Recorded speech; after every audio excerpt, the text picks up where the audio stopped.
What's going on, friends? It's Anton Daniels, and I gotta have a conversation with you guys about Teach Henley because you see how the sun is hitting me. This is no finesse, no makeup, no filters, no none of that. This is 100% Teach Henley. I use it in the morning as soon as I get up, right after I pray and brush my teeth, jump in the shower, and I'm hitting the streets because you never get a second chance to make a first impression. So even though they're giving you 40% off your first order, 20% off for life, even though you may get a free gift, forget all that, right? Because we would do this even if it was full price because it's worth that much. I'm in the streets, I'm kicking it with people, and I see Dusties everywhere. You don't want to be them. You want to separate yourself.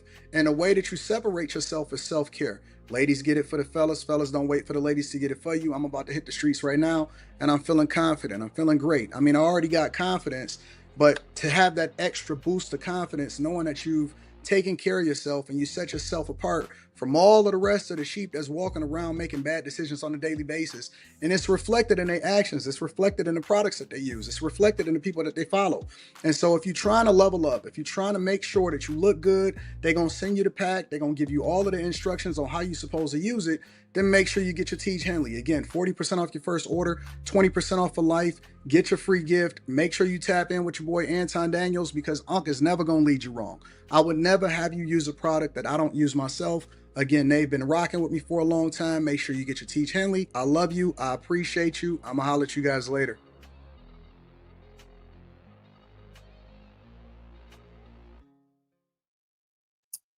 What's going on? Is Anton from AntonDaniels.com. I appreciate you guys for continuing to rock with me.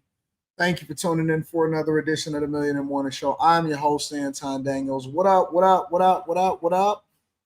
Yeah, we in the building. What's going on, friends and family? What's happening, chat? What's up to all of my friends that was tuned in, tapped in last night to After Hours? I appreciate y'all. It's been an interesting week, haven't it? It's been an interesting week. What up to AC Reviews the World? Christopher Evans, Mr. Omar in the building. I see you. Platinum Storm Prophetess, Jesse, Trini Life, K. Cooper, C. Will, Yakar,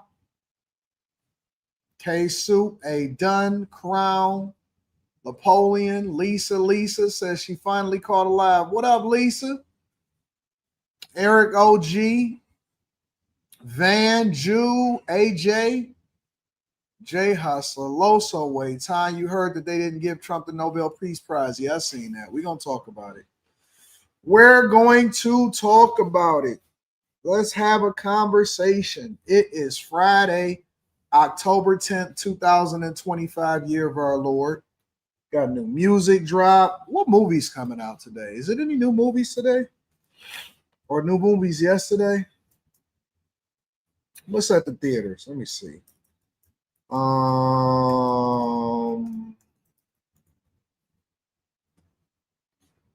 Tron Ares come out. Oh, snap. Tron is out this week? Did Tron come drop?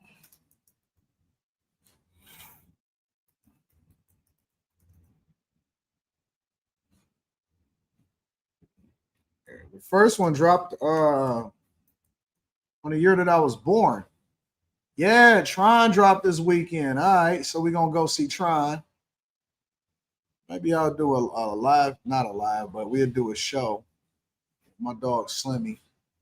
So Tron is out. Smashing Machine, haven't seen that one.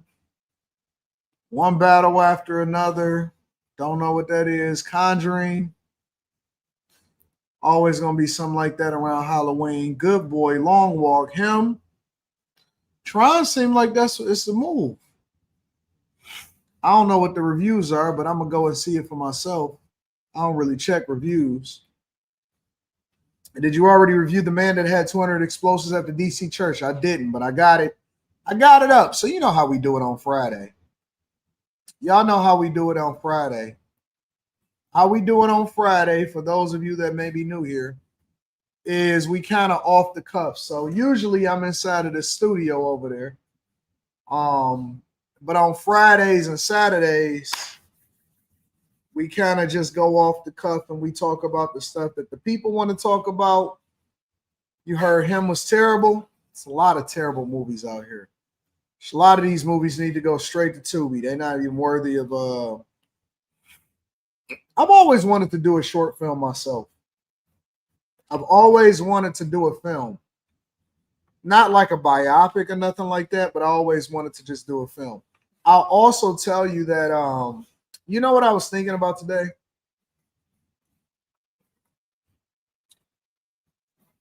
I was looking at a content creator, and so like a content creator that's been around for a little while, but then they fall off and they come on, and they fall off and they come on, because somebody has sent me their video and they did a video on me or whatever. Which, you know me, I'm off that. I don't really care about that. I'm in such a phenomenal space. I was looking at my payout this morning for YouTube for last month, before I had 1 million subscribers. I was looking at that. Let me pull that up. AdSense for Millionaire Morning Show on the Anton Daniels channel. And I got a notification about what that would be.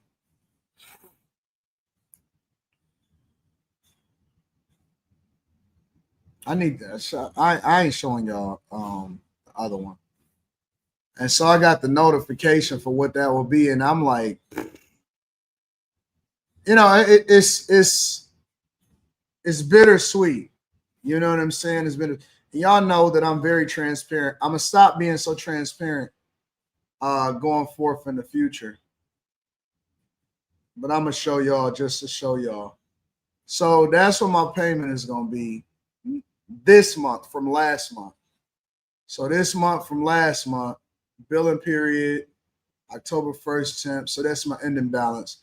So that'll be my payout, right? So I was looking at like the video that somebody had sent me or whatever, right? And so I was chilling, or whatever, and I'm having a conversation. But one of the things that I realized when I was looking at all of this stuff, and y'all know I got the Patreon live stream. Your car said I don't have the link pinned to the top of the chat. So let me get that taken care of real quick, so y'all can make sure y'all can get y'all bags up, because we got a live stream popping off. So let me make sure I get that taken care of. I got y'all. So if y'all want to tap into the Patreon, link is in the description, as well as pinned to the top of the chat. I suggest that y'all do, if you want to get your money up, if you want to get your connections up, if you want to get your bags up, if you want to learn as much as I know, because I don't gatekeep and I give all of the information. All right. But I was looking at this person, right? And so usually what's happening, like, for example, it's kind of popular to talk about me right now. I got a lot of motion. I done had a lot of motion. And basically everybody piggyback off of everybody. And this is the funniest part about content creation. And I'm gonna give, because I'm such a nice person and I've forgiven everybody in the past that I was using for motivation to continue to drive myself to be successful, I'm gonna help y'all out. This is y'all. I'm gonna throw you a lifeline, because I know a lot of y'all niggas channels is dusty. Because I'm gonna get straight to it. It's Friday, so I'm gonna just keep it G. No PG-13, none of that. I know a lot of y'all channels is dusty. They try to make it seem like they making money in real life. No, I make money in real life. No, I got this type of bread. They lying. They hard up. They paycheck to paycheck. They not living good. It's rough out here in these streets. And if they could, they would switch spots, because they really want to be me and they really want the motion. But they don't have the work ethic. They don't have the dedication. They don't have the creativity. And that's the part that I want to hit on right now. And I'm not dissing people. I'm really giving y'all a lifeline. So don't look at it as a diss, because I know all of y'all watch my content. Look at it as an opportunity for you to learn something outside of the bag chasers, because I don't really talk about this type of stuff in the Patreon. I just give straight game, right? And this is what I'll tell you. Most content creators lack creativity because they all piggyback off of each other. You're not listening to what I'm saying. Most content creators lack creativity and they all piggyback off of each other. So if you want to know,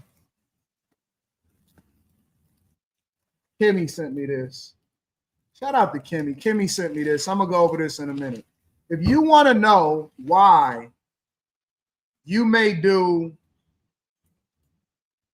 some numbers, and let's say, for example, you may get some views because you may use my name and it may seem like you're talking about something salacious, but all of them are saying the same thing. Oh man, see Anton turn against the black community, all of that. Now, listen, you may get some views just because my name in it, but if you put your name in it, or if anybody do a video on you, nobody gonna care. Nobody gonna click on it.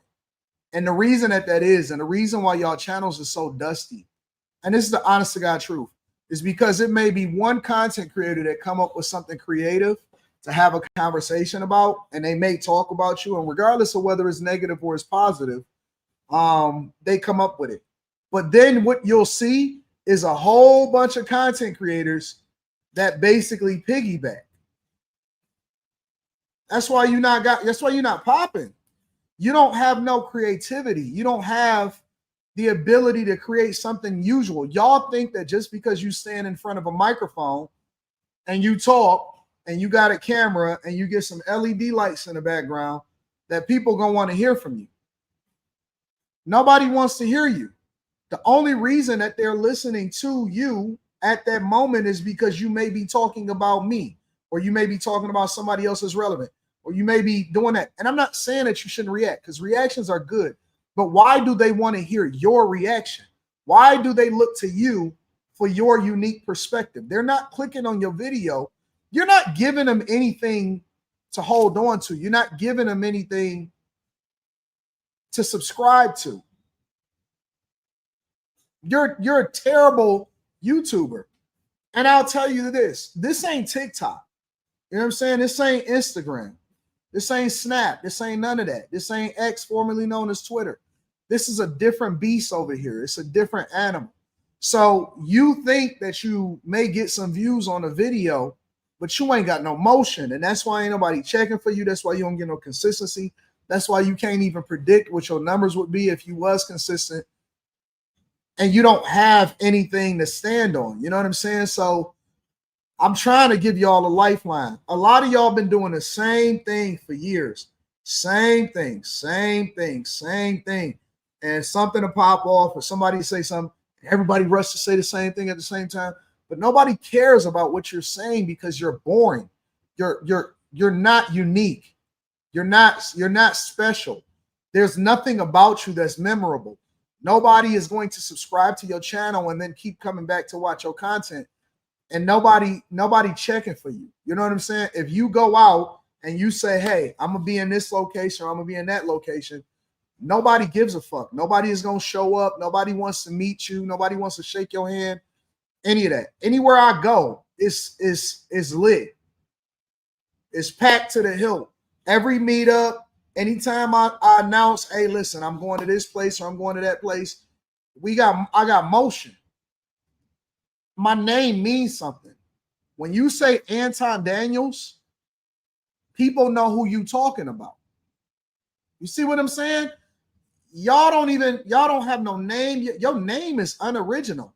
Nothing that you have going on, and obviously this ain't for everybody, but for the most part, I'm telling you the truth. And I'm kind of like your uncle that don't give a fuck about what people think about him. And that's why I'm saying what I'm saying, because I'm actually, and you see, you may take it as a negative thing, like, oh, Anton is this and no. I'm really telling you the truth. You're not unique. You don't have anything relevant about you. Nobody remembers you. The only reason that they looked at your video is because you a hater. But I've never seen hater niggas be successful. That's the honest to God truth. Like, you're not even criticizing in truth. Listen, you know how I know a nigga is dust. You know how I know people is whack. You know how I know people is just piggybacking. They ain't got no creativity. I'm gonna tell you why. They'll say, "No, I like being amongst the dusties. No, these people is unique, or these people are all." Nobody wants to be poor. Nobody wants to be poor. That's the honest to God truth. Nobody. I don't know any people that celebrate the hood. they not even from the hood. They don't really even know what the hood is. Thank you, Philip Sadiq. I'm gonna look at this. I'm gonna read all of that shortly. Like nobody in the hood want to be in the hood. They want to get out the hood. That's the whole point. You know what I'm saying? Like, let's say hypothetically that I go up and I look at your video and I pull it up on the screen. Shout out to the more than 1,000 people in here. Now that we got 1,000 in here, we're about to rock out. I'm about to go ahead and cook. Let's say, for example, I'll pull up your video and I do a review video of the video that you did of me, or I do a review video of you. Like nobody that watches the video is gonna be like, oh man, I can't believe you having a conversation. No, you get visibility. Like I have power to make you visible now, and you have no power to do anything to me, and that's why I continue to grow. If I go over to any of my channels, and I say, okay, how many new subscribers that I got this month or whatever, you know, they're gonna say, oh, Anton did this. But if I look at my shit, if I look at my views, it's consistent. Every single month I go up. Every single month I go up. It's just the facts. And there's nothing that anybody can do about it. Like nothing that nobody can do anything about it whatsoever. It's nothing that you can do about it. You know what I'm saying? So we in two different lanes. It's just like you're terrible. A lot of you content creators, you're terrible. You're absolutely terrible. Now I have seen some people that did some review videos and stuff like that about me and stuff. They were actually halfway decent. Not all in truth, but it's okay because it's entertainment. You know what I'm saying? And so it's all entertainment. So it's okay if it's entertainment. You know, you can fib a little bit, throw a little spice on it, make it seem a little bit more. It's entertaining. So I actually like some of their stuff, and so that's pretty cool. But on the other side, the flip side, it's like, you know, you got to be more unique. People live stream all day. They get on the internet, or let me tell you, they'll disappear off the internet because they ain't got no motion. And then they come back and they be like, yeah, I was grinding and I was working and I was doing this and I was doing it. No, you wasn't. Nigga, you was just dusty. You was just dusty. I did see that. Thank you, Courtney Egger. I appreciate you. You did a whole live stream. Just dusty. So God bless y'all. Shout out to the ladies. The ladies always sending me stuff. This is from Kim. So I got this notification on my phone today. And Kim has sent this to me. And she said, Kim was so gorgeous. She was so pretty last night. She be pretty every show. Kim be looking good. She be having her pearls on and stuff. Well, you need some chocolate. She says, I believe in giving people their flowers. Congrats on 1 million, and here's to the journey to 2 million. Gemini to Gemini. I love my, listen. Listen, fellas. This smells so good, too. Look how pretty these are. When you get women that send you flowers, it'll negate every dusty guy that feels some type of way about you. When you get women that send you flowers, all of the gifts that I have in here is from women. That's the honest to God truth. The balloons that's up in the sky, all of the balloons, all of this stuff right here, all of the gifts over there, the bottles, women buying bottles and stuff, all of this stuff is from women, man. Shout out to the ladies. Shout out to the ladies.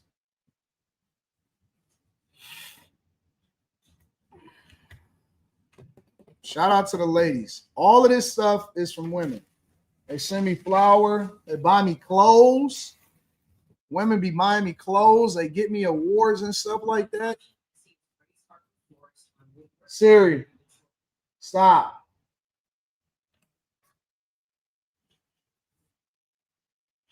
Shout out to Duane Nelson. I appreciate you. So listen, that's just a word of advice while I was waiting on the people to gather.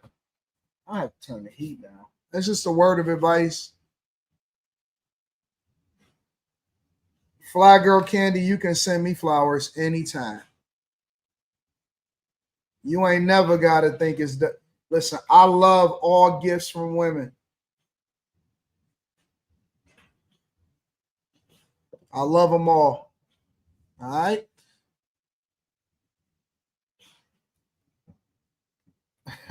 Ray Charles on my wall. I got some of the greatest albums ever up here, bro.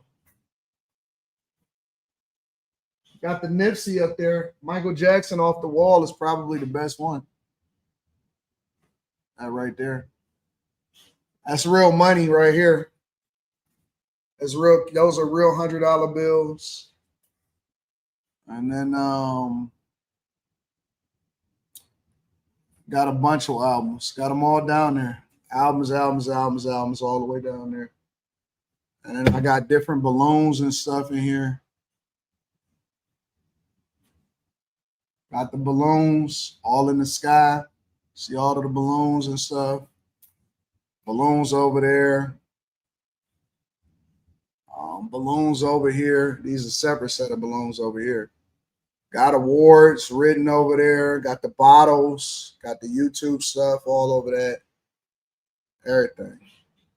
I need to turn on my lights. Now I'm thinking about it. There we go. There we go. Turn on the fireplace. Turn on the lights. Get it popping. So I got a dope little studio over here. Got the couch over there.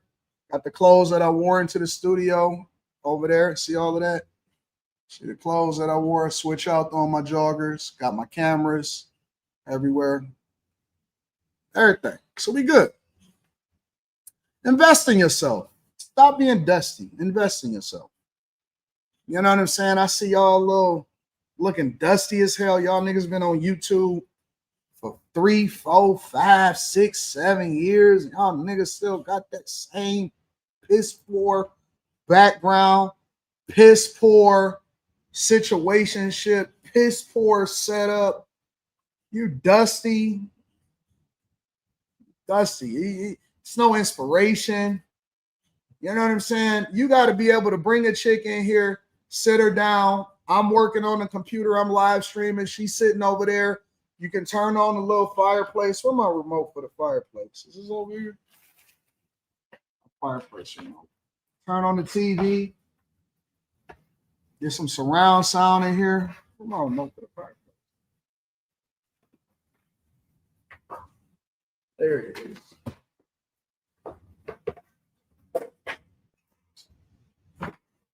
Get your little remote for the fireplace popping. You know what I'm saying?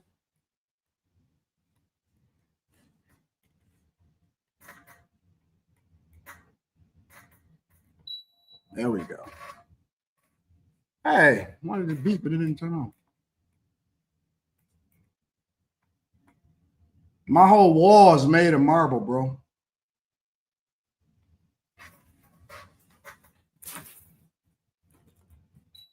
There we go. Now we popping.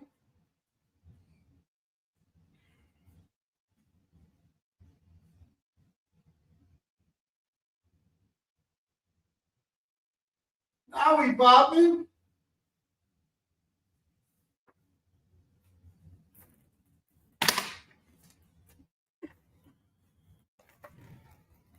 So when the ladies come in, they feel comfortable. You know what I'm saying? You got the fireplace, you got the round couches, you got the marble wall over there. The whole wall made of marble from front to top to ceiling, all the way up and down. You got the side chairs over there. You know what I'm saying? Got the set over there where we shoot more content. We good over here. We straight. I got another office that's being built out over there for the real estate arm of the company. We good over here. All right. Nice and cozy. We got the fireplace on. Y'all ready to get started with the show? Yeah, we got marble all up and down, and then we got the little velvet, whatever. See, listen, let me show you how you popping. Let me show you when you know you popping. When your walls match your couch, let me show you one more time. See my couch over there? And then the walls is the same. Walls is the same as the couch. See that? See the walls the same as the couch? When you get that popping, you know you won, bro. Got to get the same material. Same material across the board. Walls got to match the couch. All right? Way the ladies feel comfortable. They don't like being in that little dusty area that you got coming on. Keep on saying, oh, come on into my mom's basement. You got to get natural light coming in. You know what I'm saying? Get the big windows over there. See the big windows? Get the natural light all across. Get the big windows. You good. And then the women going to come in and they going to say, oh, let me just go ahead and just be your inspiration. And they just get comfortable, take their clothes off, get to something more comfortable on. And the next thing you know, y'all streaming and y'all having a good time. You know what I'm saying? And you good. And you rocking. All right. Y'all ready to continue to rock out with the show? We about ready to get into the show. Let me acknowledge the people. First and foremost, come on over into my mom's basement. Let me show you something. Nah, dog. We done coming in your mom's basement. You know what I'm saying? Shout out to my dog, Spencer Campbell. I appreciate you for holding me down earlier in the show. A 4-year bag chaser. Shout out to the 4-year bag chaser, Spencer Campbell. Mike, that dude, I appreciate you continuing to rock out. Y'all do need to get more attentive in the Patreon. If you're not, that's a you problem. That's not a me problem. I'm giving you the information. You're going to have to leverage it. OJ Thomas said, what up, though? Good morning. Salute to you, Anton. Slan Sells Cars. What up, Slan Sells Cars? Says, I've been rocking with you since the LaJoke show. When you left, I left too. I took a lot of people with me, didn't I? They call me Mr. Bibb. Says, Kerry, I can't stand broken crayons either, but I can say this. You guys are slipping on her re-up. I'm just saying. Trini Life says, bless up, Anton. Congrats on your meal. I'll be turning 50 on Sunday. Man, congratulations. I got big plans for when I turn 50. I'm 7 years away.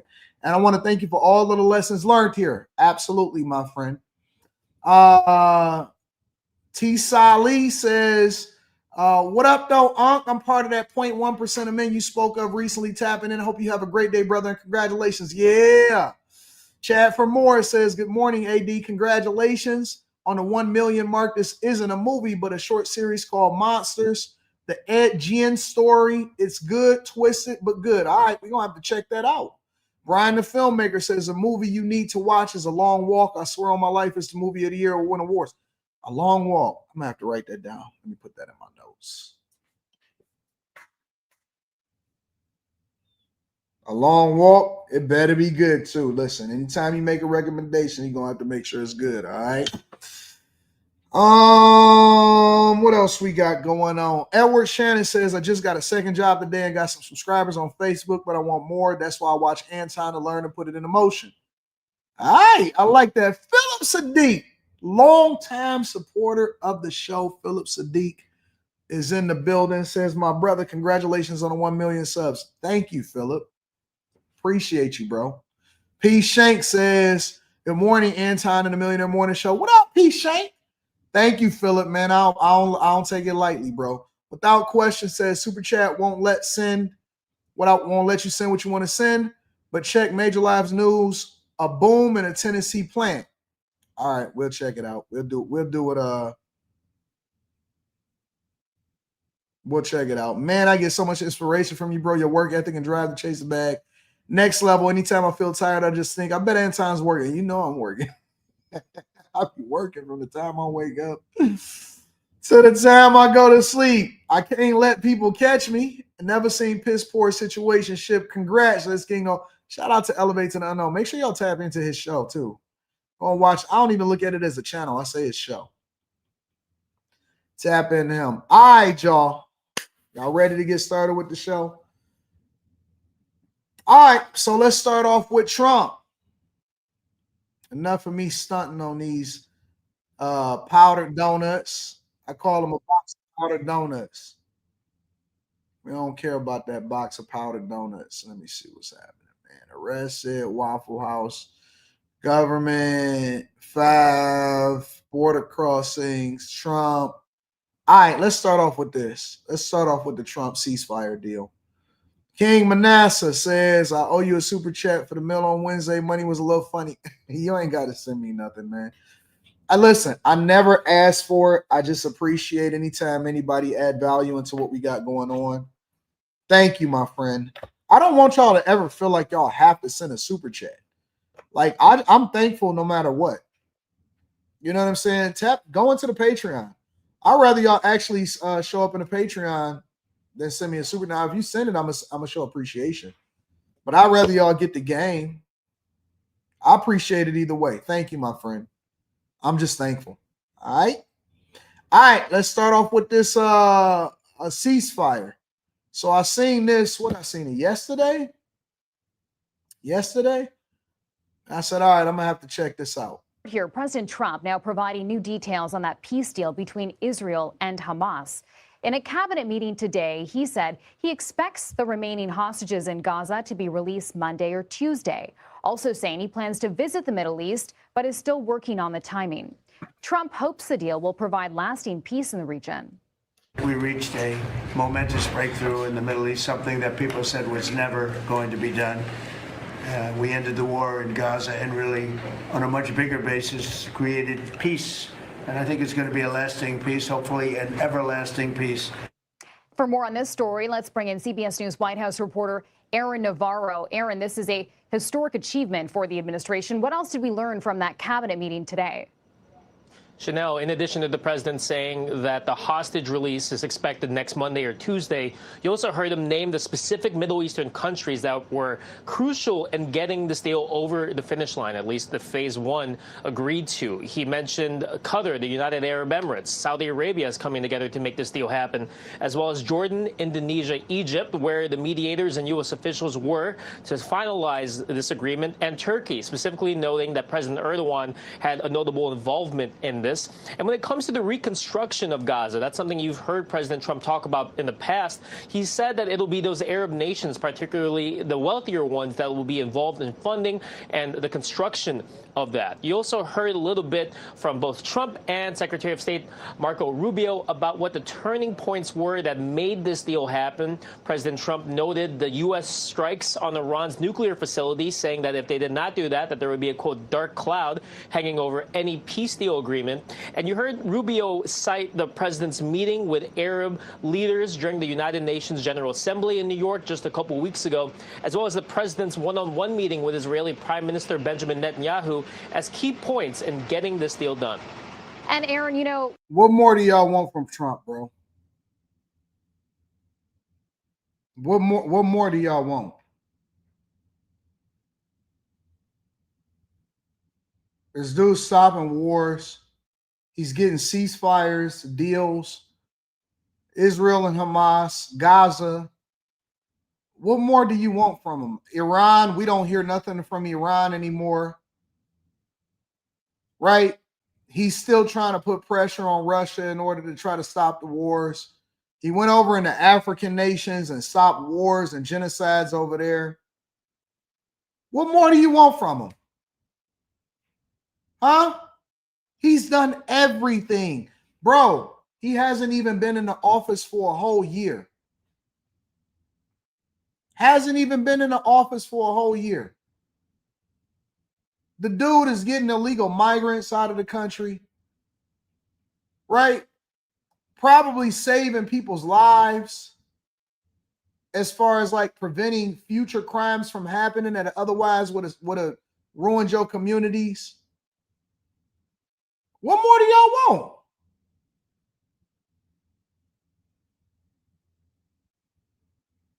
I'm not really sure that he could do anything to satisfy people.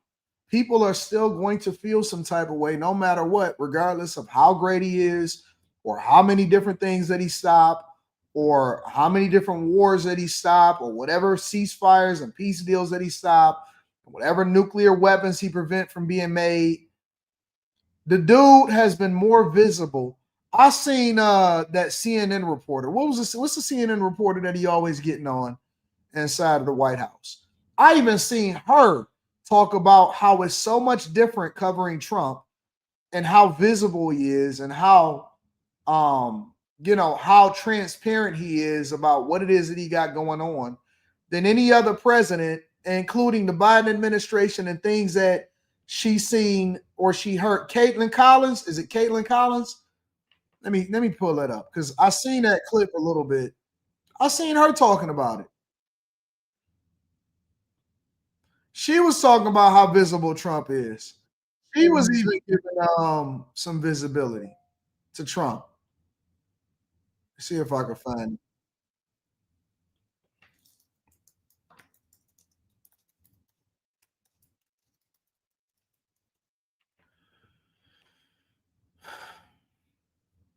And he be kicking her butt all the time.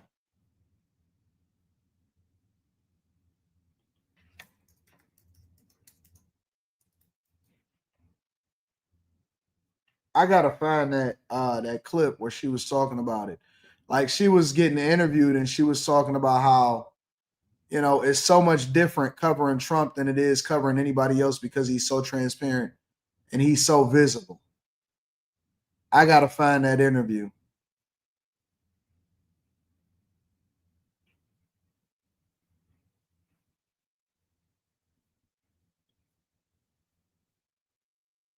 I'll find it in a little bit. Because I don't have that queued up. But I don't know what else they want from him. He's out here just stopping wars and doing everything. And people are still whining and complaining no matter what. Y'all some crybabies. I can't stand y'all crybabies, bro. You know what? Even when Biden or I ain't gonna say Kamala Harris because she didn't really do anything. She wasn't really visible in the White House. When I see objectively, somebody on the left do something, I usually give credit. Like I'll without a doubt be like, yo, you know what? I don't usually agree with them on most things, but I got to give them credit on this, or I got to give them credit on this, or they held it down on that. Y'all just whining. Y'all some crybabies, bro. You always whining and complaining about what your lot is. We mentioned that Trump says he expects to now visit the Middle East sometime soon. When might that happen, and what might that look like? It's a fluid plan, but CBS News' understanding from sources is that the travel would happen likely this Sunday and Monday. And the plan right now is definitely a trip to Egypt and Israel. Gaza, which is something that yesterday President Trump said he would be open to going to, has been officially ruled out again as of now. The president said he'd like to be in Egypt for a separate signing ceremony for this deal, while also noting that hostage release will happen next Monday or Tuesday. Should that line up, it would not be surprising to see President Trump there in some capacity. And one other note, President Trump said that he has been asked to speak at the Knesset, Israel's legislative body. He responded, quote, "If they would like me to, I will do it." Interesting. Okay. You talked, Darren, about how we got here to this moment today. Can you tell us a bit about how this deal differs from, previous deals that we've seen eventually break down? Yeah, a couple things. One, the prior deal announced in January was a sort of a joint effort between then the outgoing Biden administration and President Trump's administration. What we're seeing now is a couple months into his term, President Trump kind of reestablishing, including that trip to the Middle East, his relationships with those leaders. That has played a role in just getting the sides to the negotiation table and getting this deal done.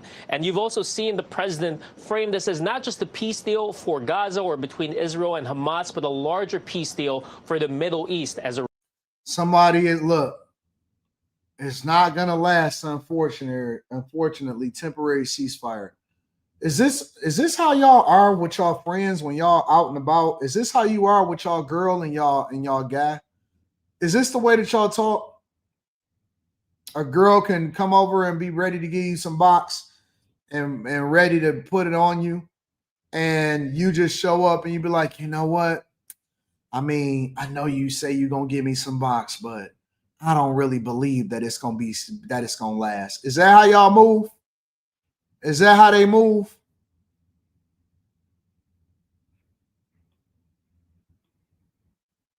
Huh? Is that how y'all talk?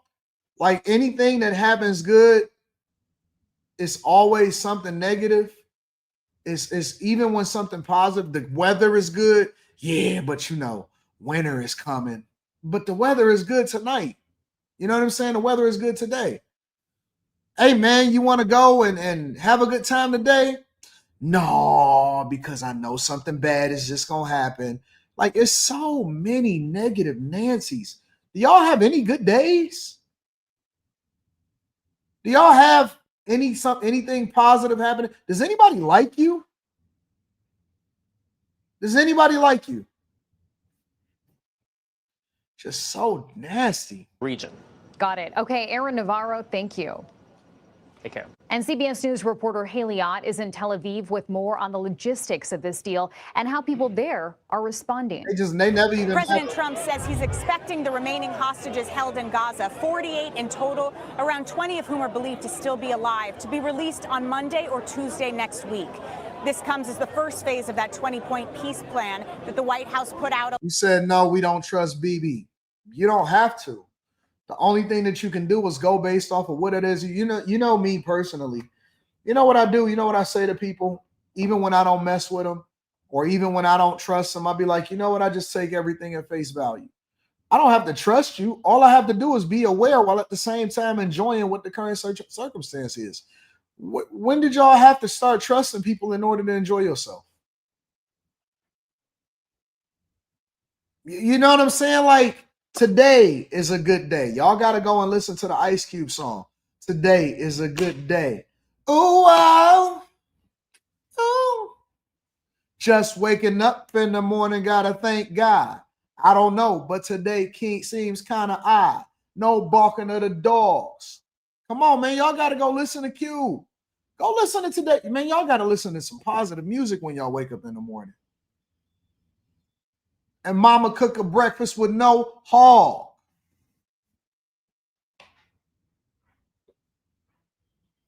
Alongside Israeli Prime Minister Benjamin Netanyahu about 10 days ago has been agreed, though there are still some more difficult elements of that proposal to be hammered out, like how Hamas will disarm, whether it will agree to step back from Palestinian politics, and who will govern Gaza. But all that will come later. After Netanyahu's meeting with the cabinet and the Israeli government, a 24-hour clock will begin for Israel to retreat to an agreed-upon line still within Gaza. A 72-hour period will also then begin for Hamas, during which it will be required to release all the hostages. Here in Hostage Square, you can see a large crowd behind me. Look at them. Look how happy they are. Look at them dancing. Look at them excited. I'm excited for them. This doesn't affect me whatsoever. It doesn't change my life. It doesn't help me. I'm not going to make any more money. I'm not going to make any less money, but they are happy. They are happy.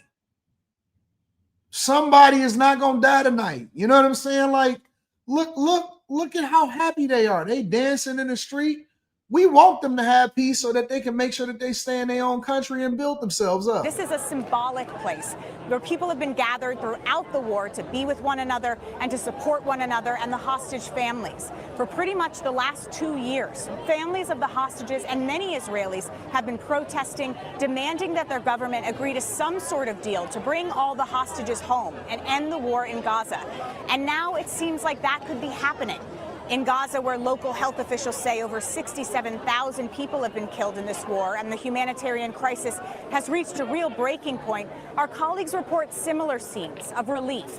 That even though there's still a ways to go in terms of the next phase of this White House proposal, there's hope that this horrible chapter that's taken place over the last 2 years may be coming to a close. And on top of that, I hear that Trump was denied the Nobel Peace Prize. Have y'all seen anything about that? I heard it went to a Venezuelan opposition leader, Maria Corina Machado. Maria Corina Machado. This year's recipient of the Nobel Peace Prize was just announced this morning, and the winner is? The Norwegian Nobel Committee has decided to award the Nobel Peace Prize for 2025 to Maria Corina Machado. There's the announcement just a short time ago in Oslo. Maria Corina Machado is the leader of Venezuela's main opposition party. She was awarded the prize for her work promoting democracy in her home country. The winner was notably not U.S. President Donald Trump, who has campaigned for it over the past several months. Now, the calls for him to win only intensified after Israel and Hamas agreed to the first phase of his Gaza peace plan. The only Canadian to have won the Nobel Peace Prize was Prime Minister Lester B. Pearson. He received it in 1957 for his role in deploying a UN emergency force to the Suez Canal. That was after following the Israeli invasion of Egypt. Well, let's talk a bit more about this year's winner, and we turn to CBC's Anna Cunningham, who's following the announcement from London. So, Anna, tell us more about Maria Corina Machado. Morning, Natasha. Well, she is Venezuela's opposition leader. There are some who describe her as a fearless activist with a rock star appeal.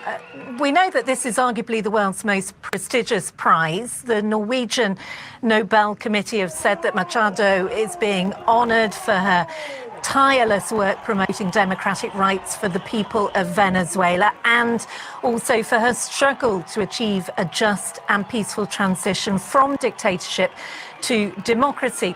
Now, the Nobel Committee is apolitical, but it was deeply critical of Nicolás Maduro, the Venezuelan president, without actually naming him, describing Venezuela as a brutal authoritarian state suffering a humanitarian and economic crisis. And they said that Maria Corina Machado was one of the most extraordinary examples of civilian courage in Latin America in recent times.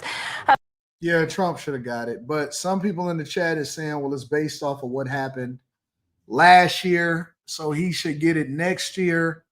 I certainly think that Trump should get a Nobel Peace. I mean, for God's sakes, Obama got a Nobel Peace Prize. Why did Obama get a Nobel Peace Prize? Trump is honestly the greatest president of our lifetime, stopping wars worldwide, and Obama got a Nobel Peace Prize. Obama? What did Obama do to deserve a Nobel Peace Prize? I'm just keeping it 100. What did Obama do to deserve a Nobel Peace Prize? It seems like the Peace Prize is more political than anything. Y'all said kill bin Laden. Where? How? Did y'all remember what they told us? Listen, I was outside, so I remember what was going on. Bruh, they said that they threw his body in the ocean. What? Stop, bruh. Stop. I'm not going for it. I don't believe that. I don't believe it. I don't believe at all that they dumped his body. Man, if y'all believe that, I got a bridge to sell you. If you believe that they dumped his body in the ocean and they just threw him overboard, I got a bridge to sell. Y'all, it's so funny. Y'all will sit here and say, hey, no, Trump ain't do. Where's the proof? Shout out to my girl, Kimmy. Kimmy bought me these flowers today. Where's the proof? Where's the proof? No, Eric D. I'm not saying that it didn't happen. I'm saying that I don't believe it, because the one thing that we know about the United States of America is that they always provide some level of proof, right? I thought that they always provided some level. They gonna tell us, oh, we just gonna make an announcement. It was dumped in the ocean. They go, where? What? How? Get the hell out of here, bro. I don't believe it. And so if you'll lie to me about that, you'll lie to me about something else. They ain't take no pictures, no video, no nothing. They just say, yep, it was dumped. No big deal. Nah.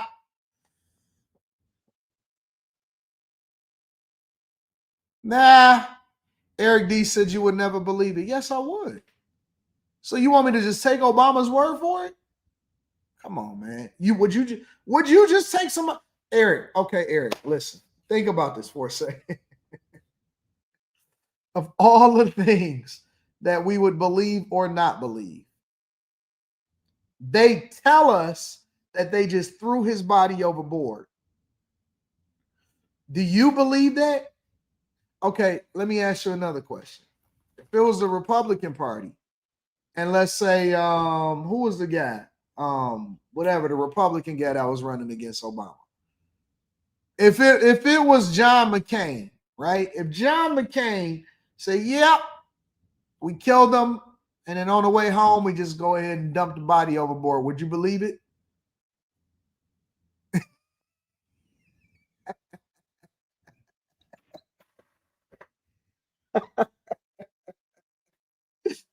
Stop. Mitt Romney. Yeah, Mitt Romney. Get out of here, bro.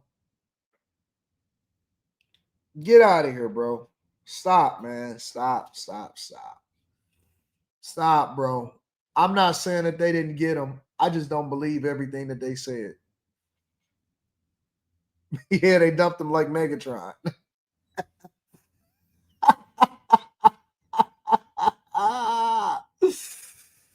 Oh, man. Oh, my God. Get out of here, bro. It was zero visibility, no nothing, huh? Okay. All right. You got it. You got it. Listen, if you say it, I believe it. Yeah, man, we just dumped them in the ocean. Wait, you did what? We dumped them in the ocean. We didn't even think about it. Just killed, done, grabbed his body, turned him overboard, and said, we got him.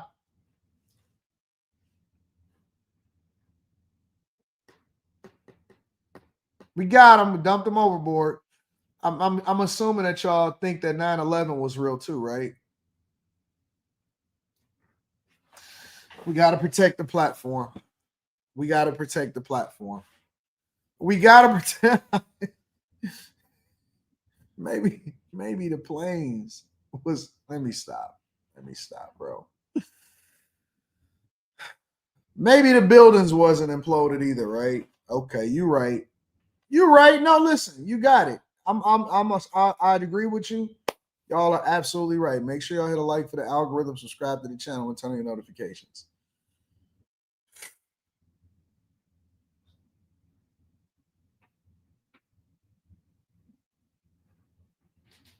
They showed y'all what happened to him on Family Guy. Eric D says, oh, you a 9/11 truther. 100%. 100%. And guess what? That happened during Bush's reign. Bush was in office at that time. And so I'm not taking no side whether you Democrat or Republican. I'm just saying that I don't believe, man, listen, bro, that was so, man, I'm not even going to get into it. I'm not going to do it, Eric. I'm not going to do it, bro. I'm not going to do it, bro.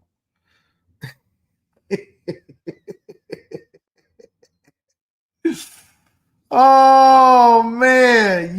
Wait, so you think that those buildings were burned down from the plane hitting it? I'm just asking, do you really believe that?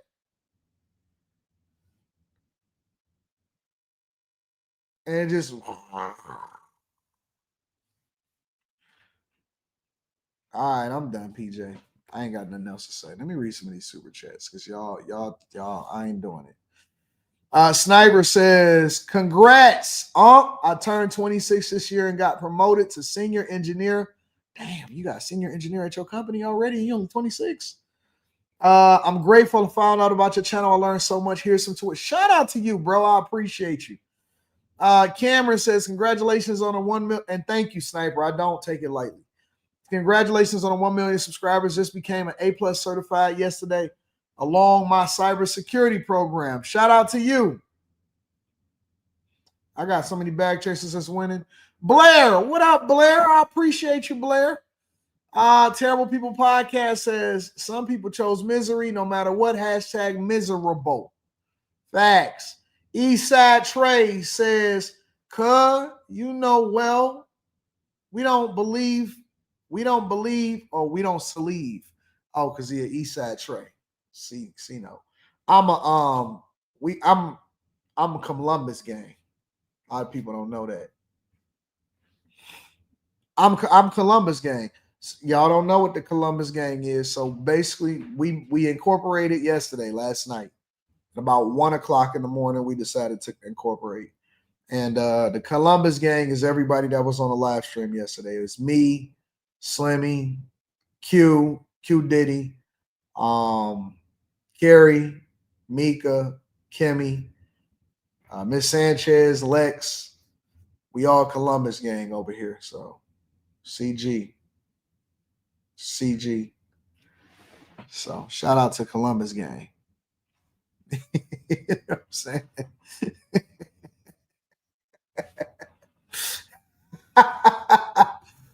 The WS talking points you sometimes few keep playing in the algorithm. No we don't sleeve the WS. What is the WS? I don't even know what that means.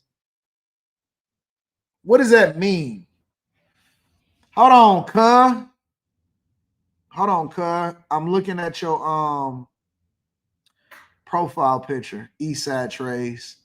Yo, y'all a little too old to be out there throwing up the Treyway, hey Deuce. Y'all a little too old. I'm gonna be honest with you, bro. Man, a couple of y'all niggas in that picture got straight gray beards, bro. Couple of y'all in that picture got straight gray beards. And y'all niggas got dad bods.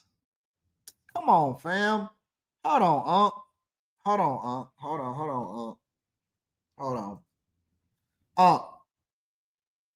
I got dad bods, Y'all can't be out here throwing up the sets. Y'all too old for this, bro. You're supposed to grow out of that. Let me see if I can get this picture up here. It's kind of small. Let's see if I can get AI to do its thing and enhance the photo. A second.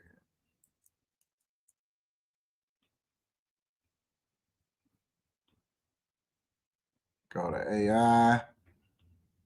See, face, enhance, and blow up. Oh. It's Friday. I'm sorry. Remove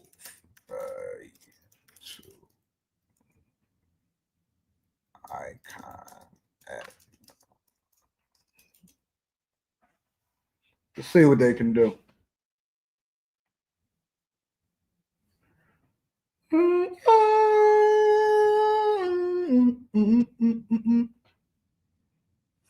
All right, I got an enhancement. So I took a little teeny screenshot. I dropped it in. This is what it looked like originally.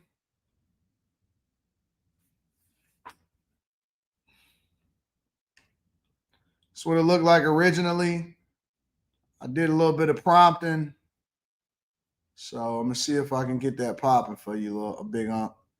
I couldn't really see it. It's really pixelated and all of that stuff. So I got to see who's in this photo really quickly. Give me a second. Let me see something. Enhance.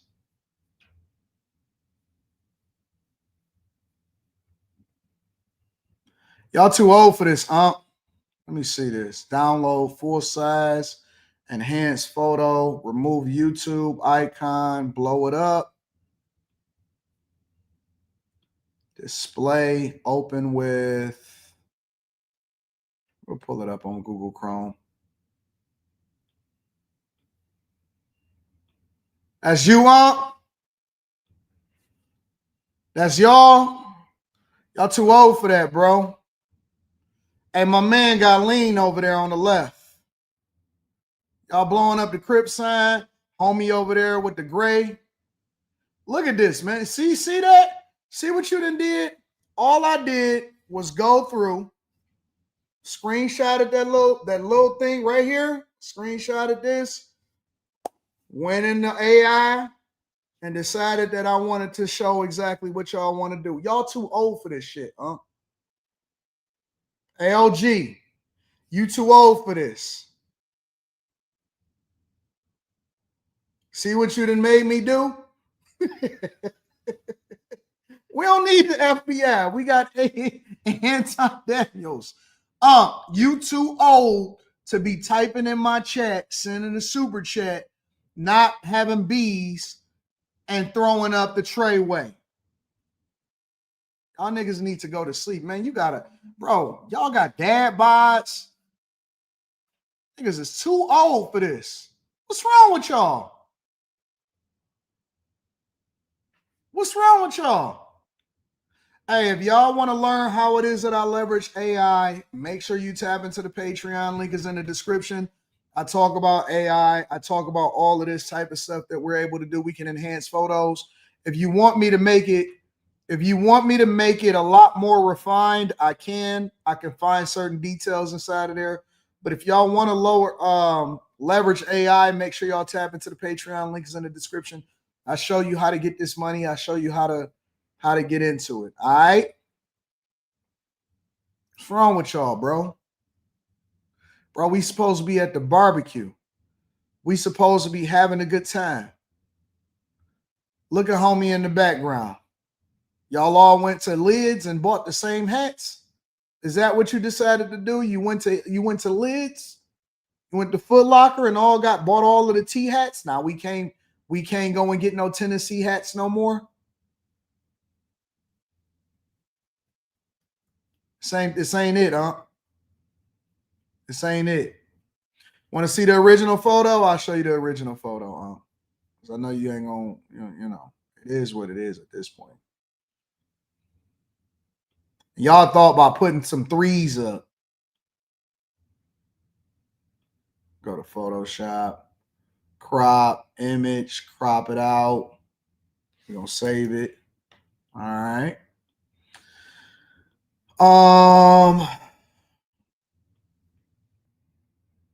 Listen, bro, technology is different nowadays.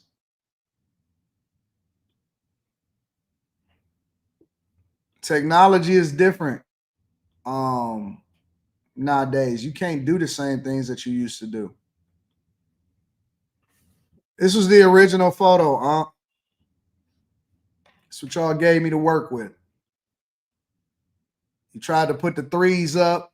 You tried to hide your homeboys' faces. See that? Because they doing all of this gang junk. They got all of this paraphernalia. We not doing that, bro. We not doing that. We went and found the original photo, and then we put it up and we put it together. Okay? All right, cuh. All right, cuh. So y'all niggas need to stay out the street, you old niggas. You old niggas need to stay out the street, bro. This ain't what you think it is. You keep putting threes in front of your faces, and you don't know that it take me 30 seconds to go and find out what's going on. And then you niggas, now you out there looking dumb. I better leave me alone, bro. I'm trying to tell you. Leave me alone. Y'all don't even be knowing. Y'all be sending me emails, and I'll be finding your exact location in 13 minutes. Y'all be sending me, y'all be saying that shit, and y'all think y'all getting one off on me. I'll be sending y'all stuff right to the FBI. That's where they at. This is their location. This is their IP address. They tried to use a Tor browser. Man, listen, bro. I'm not no.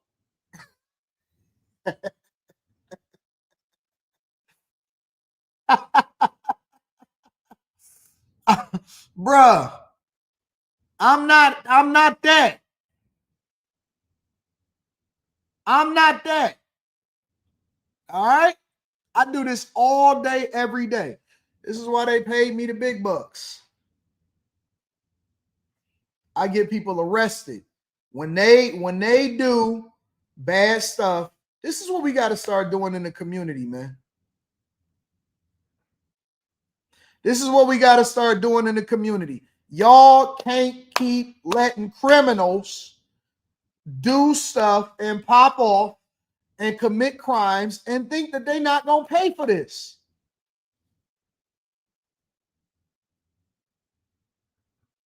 Got to join the Patreon, Rio.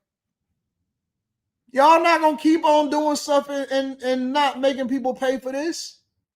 Throwing up gang signs and stuff like that. They got kids. These men got grown children somewhere out there in the streets, and they still out here doing gang stuff.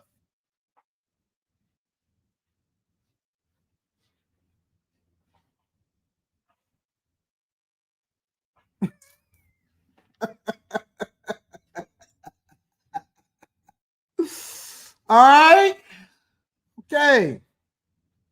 Okay, so now that we've solved for that, again, thank you to Kimmy for sending me my flowers and my gifts and my cards and all of the ladies that take care of Anton from AntonDaniels.com.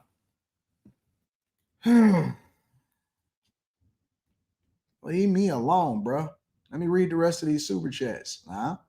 Eastside Trays. Get you a regular name. What's your name? Terrence? Terrence Williams? A-Man01 says, Les Brown says that every day is a blessing. Try missing one. I'm straight. Larry Summers says crude oil dropped to $58.72 a barrel because of the peace plan. I'm buying it up. There's always a way to make money off the news. Hashtag chasers. Tanea, what up? Tanea says, when I was a Democrat back then, I used to believe it, but the Holy Spirit has opened up my eyes. And the closer I get to God, the more conservative I become. Ain't that great? Ain't that great? Latoya, what up, Toya? Says, hey, did you hear about TV USA is creating their own halftime show and protests of Bad Bunny singing his songs in Spanish? That's a good idea. I think that's smarting them up. So, no, I didn't hear about it, though. Sifo says they don't want Trump to make peace because they depend on the conflict. Yeah, it is a lot of people that depend on the conflict. That's how they make their money. Dark Spartacus says, sounds like this ninja believes the earth is flat. Napoleon says, how can I get a coaching call from Motion Man? Email me at AntonDaniels413@gmail.com. Manny Plays PC says the wind knocked down to 7. The 7 tower. Obi-Wan, a homie, says jet fuel burns 1,000 to 1,500. Still loses 80% of its strength at 1,100. Just saying.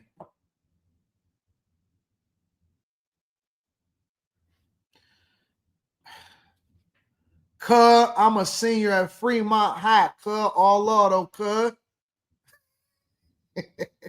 You need better OGs. You need better OGs and you need better mentors. If you're a senior at Fremont High, you need better OGs and better mentors because you're going to be dead, locked up in jail, and broke. You're going to be dead, locked up in jail, and broke. You need better mentors. You're such a fucking idiot, bro. I'm not praying for you. I'm not wasting my prayers on niggas that's trying to be broke because they want to be a thug, because you want to be a gangster. Nigga, you a wannabe. Y'all so weak to me. Y'all always want to be a part of something bad. You want to belong so bad. I'm in high school, cuz. Nigga, you need to be studying and trying to understand how you can leverage yourself to become more successful. You a dumb motherfucker. That's what you are. You a dumb bitch. Straight up, all day long. I look at you niggas. I looked at y'all when I was in high school and I said, look at these wannabe motherfuckers that want to join the game. You weak, bro. You supposed to be an engineer. You supposed to be something successful. You got all of this great brain capacity and you going to throw it all away by trying to be like everybody else. You a dumbass. Why you even watching my show? Why you even watching my show? Honestly, before I move over to the next, listen, it's Friday. I know that y'all know that I get down on Friday. Why are you even watching my show? Because we don't support degeneracy over here. You think that you was cool? Did you think that we was going to celebrate you? No, you an embarrassment. You an embarrassment to your race, you dummy. You a dumb motherfucker. This is why I have to get on the black community. And then they say that, oh man, the culture is, no, nigga, you a dumbass. You a dummy. You a straight up dummy. And you're going to throw your whole life away trying to be cool with them old motherfuckers that's sitting there in that picture. You a stupid idiot. And everybody that put the battery in your back and have you thinking that shit is cute, they're not going to be nowhere around when you got to come up with that bond money and grandma can't put her house up in order to try to get the bail bondsman to get you out of jail.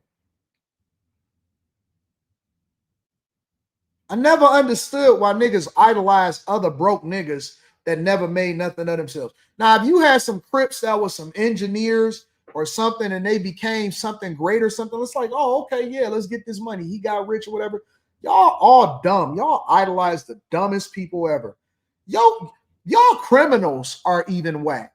Like, if you gonna idolize a criminal, at least idolize a criminal that did something significant, that made a lot of money or changed whatever, bro. Like, y'all pick bad criminals. Hate y'all.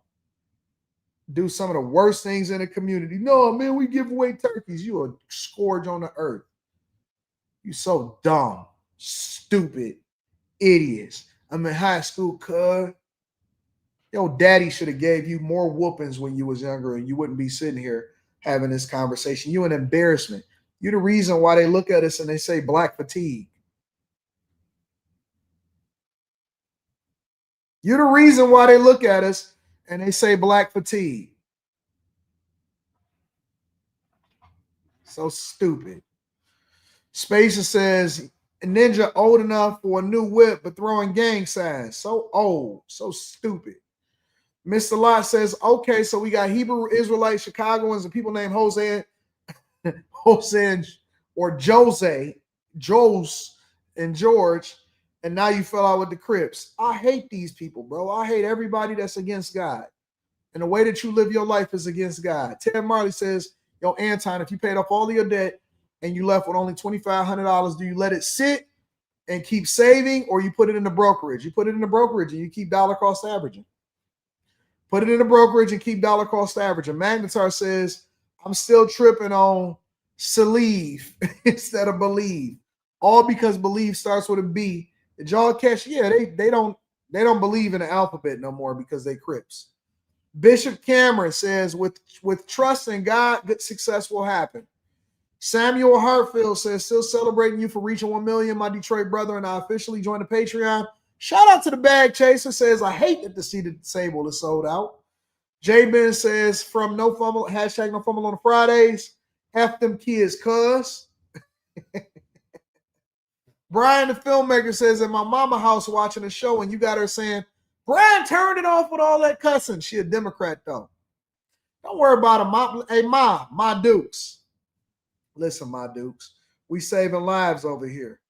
Changing legacies and saving lives. Don't worry about a couple cuss words. You know what I'm saying? You might just want to watch me on a Monday through Thursday, but on Fridays and Saturdays, we get active, cuz. We get active, cuz. Hey, don't turn me off. Turn me up. Don't turn me off. Did you tell Mama Dukes that I am the man?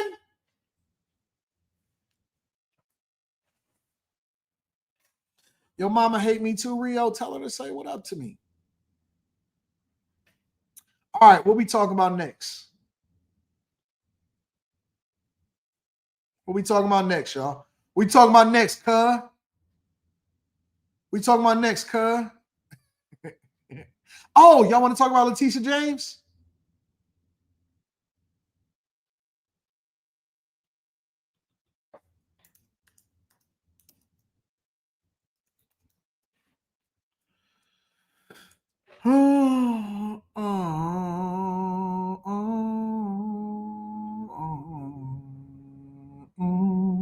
MSNBC is the one that gave it the most coverage. Here, let's go over to Fox, because I covered it on MSNBC yesterday.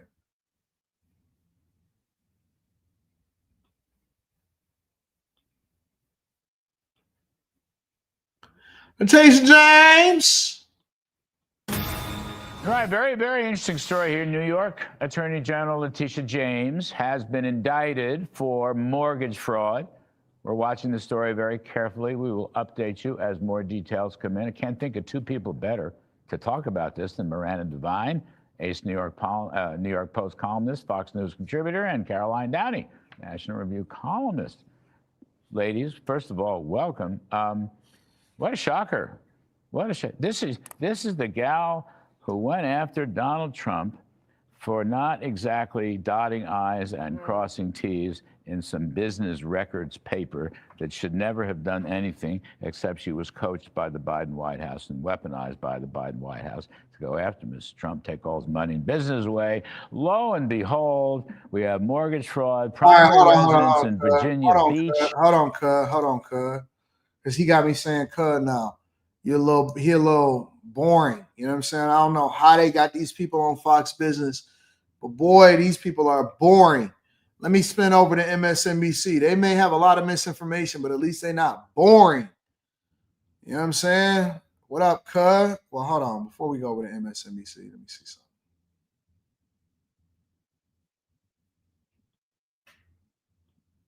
Actually, we just got the video in. Let me play it for you, Rev. President's action. This is nothing more than a continuation of the president's desperate weaponization of our justice system. He is forcing federal law enforcement agencies to do his bidding, all because I did my job as the New York State Attorney General. These charges are baseless, and the president's own public statements make clear that his only goal is political retribution at any cost. The president's actions are a grave violation of our constitutional order and have drawn sharp criticism from members of both parties. His decision to fire a United States attorney who refused to bring charges against me and replace them with someone who is blindly loyal not to the law, but to the president is antithetical to the bedrock principles of our country. This is the time for leaders on both sides of the aisle to speak out against this blatant perversion of our system of justice. I stand strongly behind my office's litigation against the Trump Organization. We conducted a 2-year investigation based on the facts and evidence, not politics. Judges have upheld the trial court's finding that Donald Trump, his company, and his 2 sons are liable for fraud. I'm a proud woman of faith, and I know that faith and fear cannot share the same space. And so today, I'm not fearful. I'm fearless. And as my faith teaches me, no weapon formed against me shall prosper. We will fight these baseless charges aggressively, and my office will continue to fiercely protect New Yorkers and their rights. And I will continue to do my job. Wow. She is probably one of the most evil black women that I've seen outside of this big back that was doing videos on me a few weeks ago. She is one of the most evil big backs that I've seen outside of the big back that was doing videos about me the other day. That woman is pure evil. I can't see how anybody would be able to lay next to her with the way that she operates. And they tried to leverage every single thing that they could in order to try to take Trump down and prevent him from becoming president of the United States of America again. And he was able to do it despite all of the opposition and all of the hate. And guess what? I don't even know if y'all realize why he got convicted in New York. Y'all even know what the accusations was? The accusations wasn't reported on by the banks. Nobody complained. Everybody made money. Everybody got a bag. Remember this.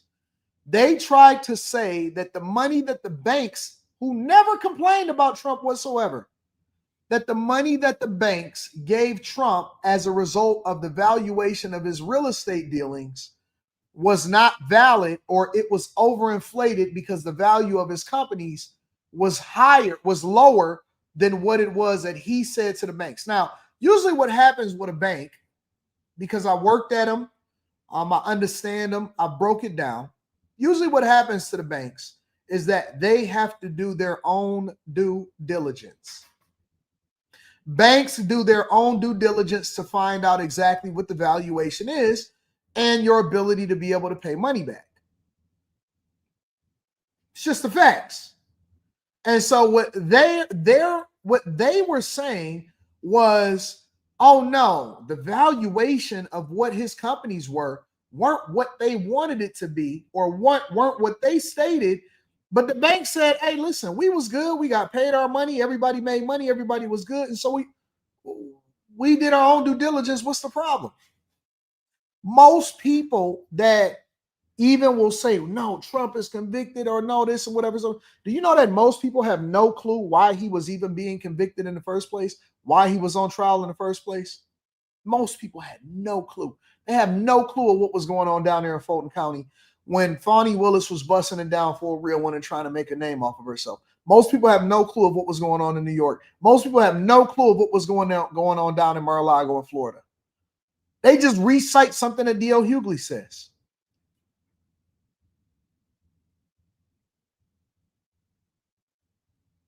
No clue. But in reality, you shouldn't throw stones when you live in a glass house. What did 50 say?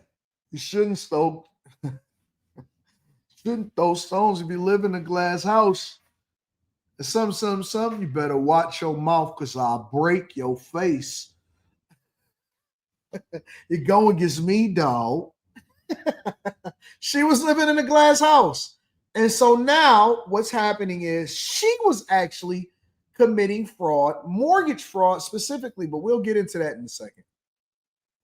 Rev, speaking to the moment with words crafted for the history of these times.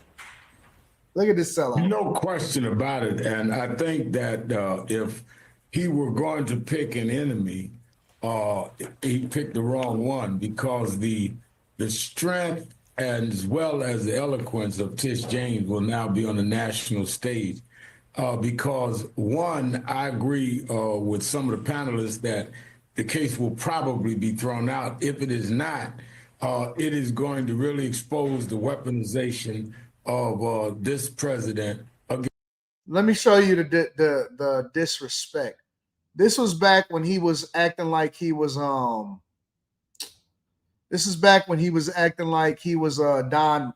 King. Good friends. Lots of pictures together. I mean, you can literally just go in and do a Google search. Look at all of the different pictures that they had together. Young Trump, older Trump. Good friends. They were some of the best of friends, shaking hands, the whole 9 yards. These guys, look, let me show you something. These guys had so much love for each other that he knew his wife. Al Sharpton knew Trump's wife, met Melania. That's how evil these politicians are. They'll do anything to get a check, anything to sell out the community. And the minute that Trump said, no, you know what, I'm going to run for president of the United States of America, Al Sharpton all of a sudden became an op. He knew Trump when Trump was super young, all of this stuff. They loved each other. They was out and they took pictures at multiple different events. They held each other's hands, met his wife, all of that stuff. And now all of a sudden, every single thing that Trump does, it somehow became bad. Against any of his political enemies or his perceived enemies.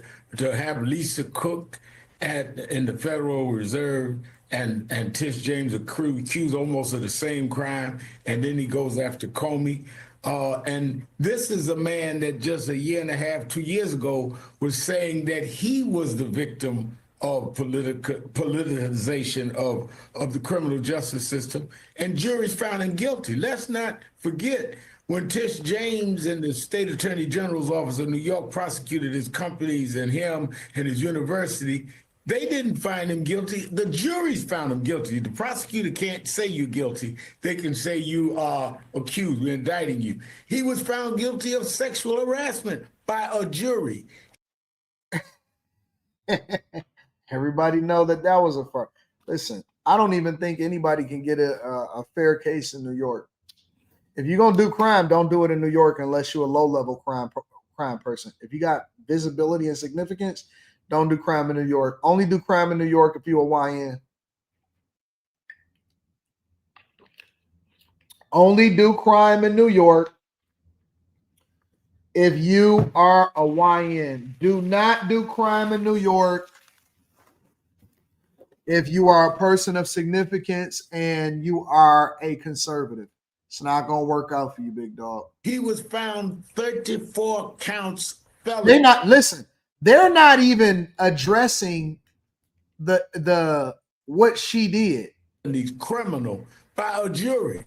So there's no one that can doubt that this is all vengeance, a misuse of the criminal justice system. And I think that what he's done is going to really backfire. I think I've been getting calls already. People are ready to rally around Tish James. They know Tish James. Tish James wouldn't cross on a red light. I mean, she's annoying. She's been had so much integrity. I grew up in Brooklyn knowing her.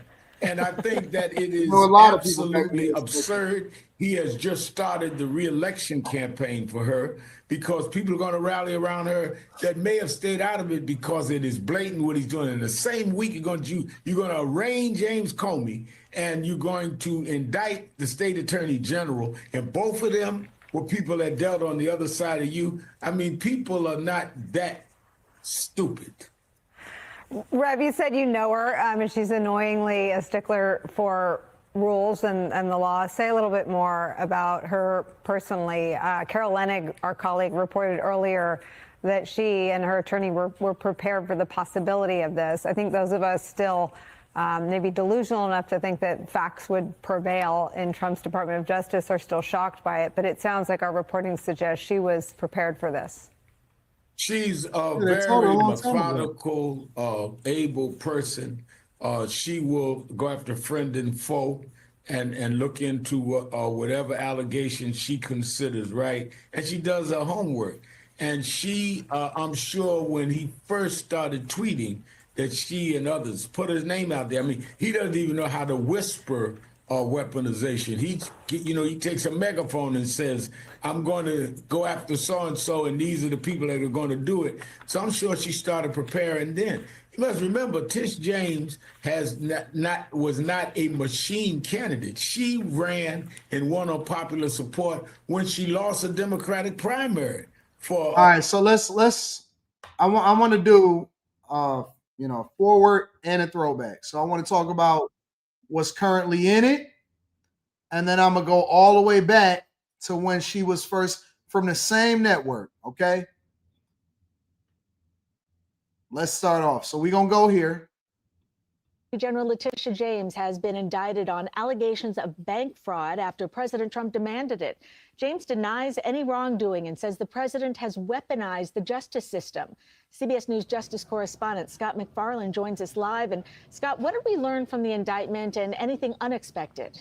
It's a really short charging document, Cindy, but there's a lot to unpack from it. What the Department of Justice is arguing here is that when Attorney General James filed paperwork with a bank to secure a mortgage on a home in Norfolk, Virginia, she did so in a way that indicated it was going to be a primary residence when in fact it was a rental property, and they accused the Attorney General of having, quote, ill-gotten gains from that difference of nearly $20,000.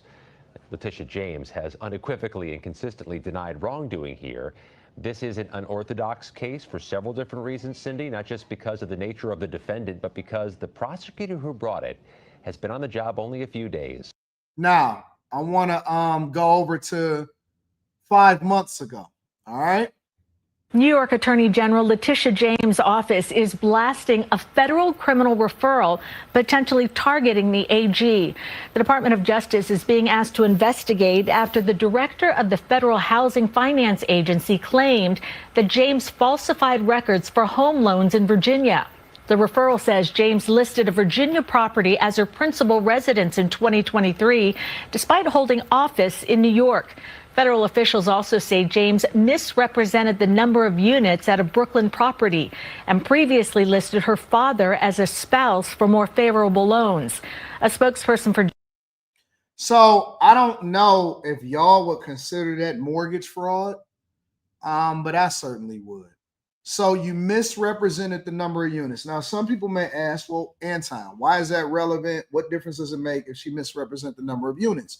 Because then that determines the type of loan that you get and whether or not you qualify, which also determines whether or not you also can and can't get a certain type of mortgage on it. So that is clearly fraud. Now, these are all allegations, so we just having this conversation, right? But in addition to that, she also designated it as her primary residence when in reality, she was living in New York. On top of that, she also listed her father as a spouse in a separate deal so that she can get approved for it. Now, this is what's being reported on the news. This was 5 months ago. And so now she has to face the music. Now, let me be very clear. Let me be very, very clear. I believe in innocent until proven guilty in a court of law. I believe that everybody deserves their day in court. And I am not saying that she is guilty. I am just saying that she will have an opportunity to be able to present the evidence that says otherwise.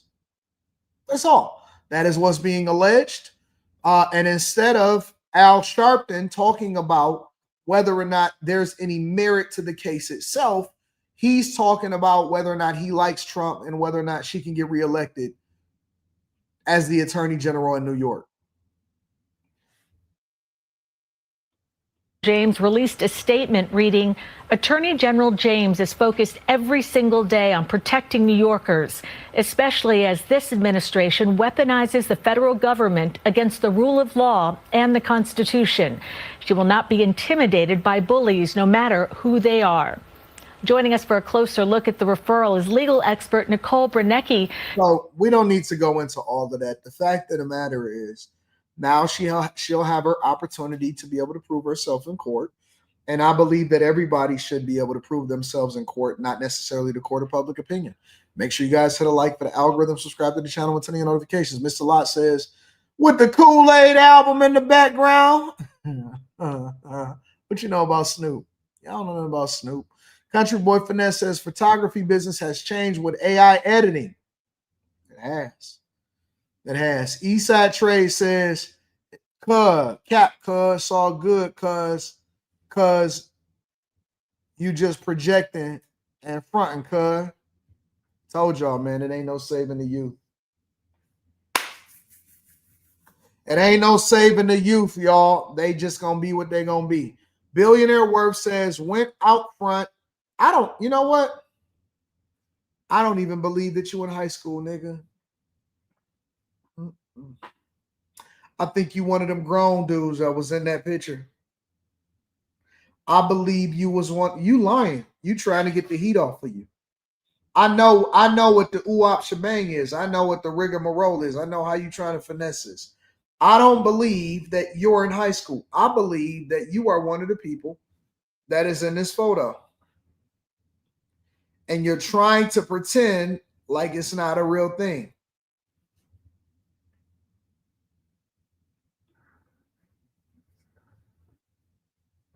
I think you a grown man that is in this photo right here, participating in gang activities and not doing what you're supposed to do. I think that you're a liar. I think that you're a liar. I think that you're a liar. Absolutely. So you subscribe to the channel. and you're over 18, and I believe in order for you to have an account to where you can subscribe to this channel, you have to be over 18, and you're able to send super chats, and you're in high school right now watching, you in this picture, cuz. I see it. I see it in your car. I got it. Don't need to do any more than that. You in this picture, cuz. Yeah, he might be on the far right. I agree. Beans and greens. I believe he on the far right. I believe he the old nigga.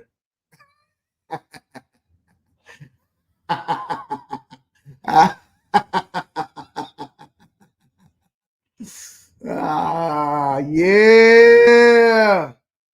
Yeah. Yeah.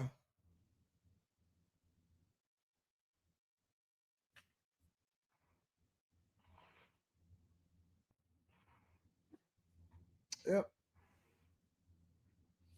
So dusty. So dusty. He can't help him either way. Either he an old fool or a young fool, but he a fool nonetheless. Billionaire Worth says, went out front before a cigar. A guy on a sidewalk cut towards me all abruptly. I'm like, nope. And I ain't had a sticky. Hit Unk mode quick. Could have been I don't even know what y'all typing. I'm gonna be honest with y'all. Y'all are kicking my ass with the words. Y'all gotta give me something to work with. I don't even know what y'all saying. Armand says, good afternoon, Anton. Thank you for putting us up on payroll. Giovanni, he dropped the dope album. This along with the new Mobb Deep album. Yeah, I got it. I got the new Mob. We'll make a fantastic weekend. AR Smitty says she got Brandon Johnson voice low key. DJ Harmonic says, join the Bag Chasers, ready to be the next great content creator and lead our Black youth to a better future. Remember the name, DJ Harmonics. DJ Harmonics, DJ Harmonics, DJ Harmonics. Solomon Gully says Letitia James looks like Rasputia. Tyler Broussard says, hey, Anton, first day catching alive in a while. Congrats on 1 mil. Do you think the Dems really believe in what they say or really trying to manipulate the American people? They believe they can manipulate the American people. Chris Cunningham says, didn't she make her dad her husband for fraud? Yep. Carrington Love Jr. says, yeah, basically what everybody did during PPP loans is 100% fraud, but usually fraud is only investigated when your loan is in default. She is brave for doing this as a government official. Micah Briggs says, hey, just wanted to stop in on the live and say thanks for everything that you do. Your content is fire. Thanks, Micah. I appreciate you, bro. Thank you, my friend. Chris H says a professional gangbanger. Hell of a career, right?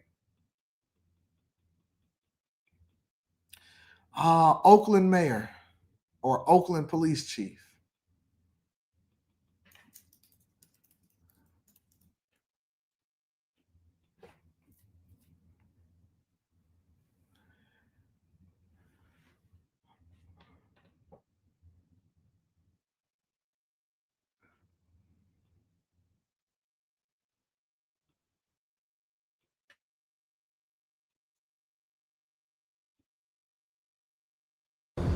Good morning. Thanks for joining us for our midday newscast. I'm Marcus Washington. And I'm Laura Garcia. We begin with more instability for Oakland as the police chief resigns about a year and a half on the job. It's the latest hit for the city struggling with high crime rates and low police staffing. NBC Bay Area's Chris Anges joining us now. So, Chris, do we know why? Well, that is a very good question, Marcus and Laura. Oakland Police Chief Floyd Mitchell didn't really say, but he thanked the people of Oakland for the honor of serving as chief, and he will leave that position in December. Chief Mitchell took over the troubled Oakland Police Department in May of 2024. Just a year and a half ago, he was hired by ousted Mayor Sheng Tao. The chief's statement reads in part, I'm incredibly proud of the men and women of this department and the collaborative working relationships forged with the community and business owners to reduce crime. In her State of the City address just last night, Oakland Mayor Barbara Lee talked about a 25% decrease in violent crime and property crime in the city. Why do everybody keep lying to us and trying to convince us that crime is down in all of these cities? I don't believe it. Who believes that nonsense? They keep on trying to convince us that crime is down in all of these cities. And they hitting us with some wild numbers. They not saying crime is down 7%, 6%, 8%, none of that stuff. They saying crime is down 32%, 25%, 27%, 18%. Come on, man. Stop. Y'all don't even have no police officers to report to these crimes to be able to say that crime is down.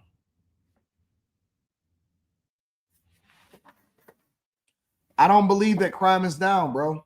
I don't. Crime is down. Crime is down. No, it's not. It's underreported. Crime is still doing what crime has been doing. And people feel more compelled to be doing crime more than ever because they know that you ain't got the police officers. Did y'all know I did another report? I'll get to it in a minute. And today, the mayor credited Chief Floyd. Y'all always got these black women.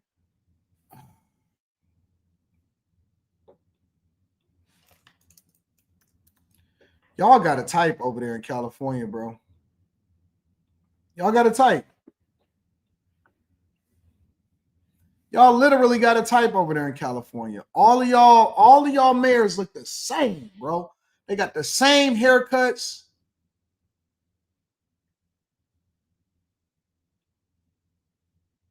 They the same age. What's up with y'all? Why y'all keep going for the same thing? Every city got the same chick. That's the mayor. I'm not saying that she's doing a bad job or she's doing a good job. But what I am saying is that y'all got to type. Y'all all keep picking the same person over and over and over and over and over again over there in California. Anybody that run for mayor, if you got a short, brownish hair, black woman, you can become mayor too. Floyd's commitment to community policing and collaboration with the city's administration.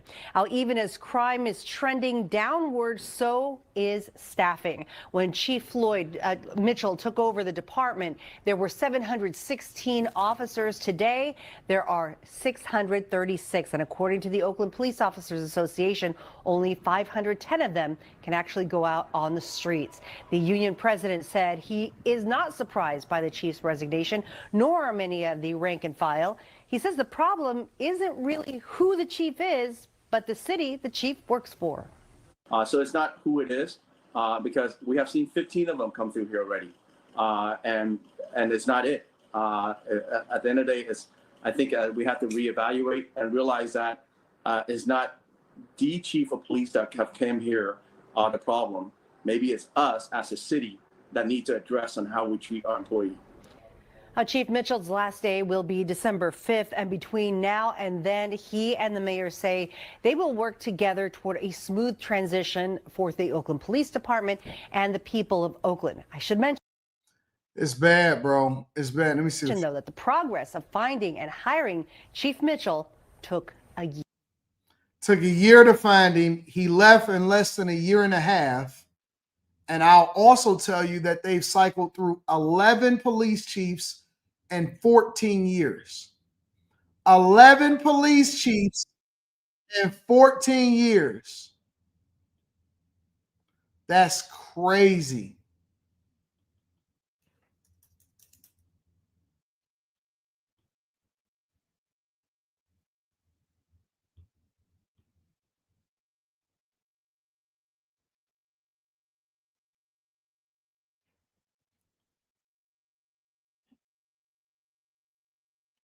Let me see. See if I can find the video that I want to watch. It's horrible, bro. I feel so bad for the people over in Oakland and how much y'all suffering. I feel very, very bad about how much y'all are suffering in Oakland because y'all deserve better. Maybe you don't, but I still feel bad about what y'all got going on and how y'all not able to get anybody to stick around.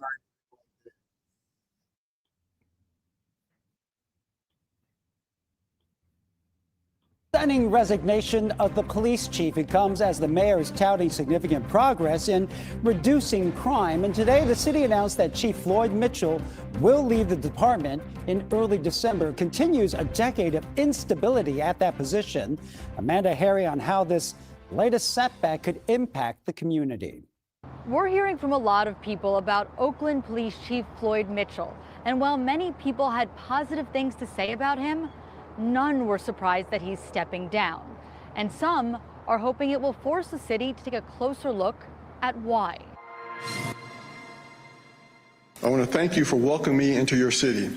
I can't wait to make Oakland my home and get to work as your police chief.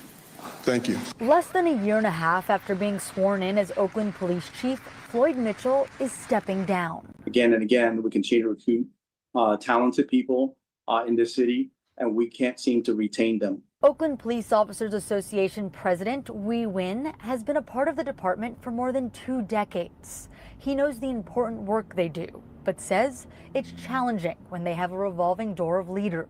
26 years, 15 police chiefs have taken the helm, and it's very difficult that sometimes we need to evaluate, is it us or is it them?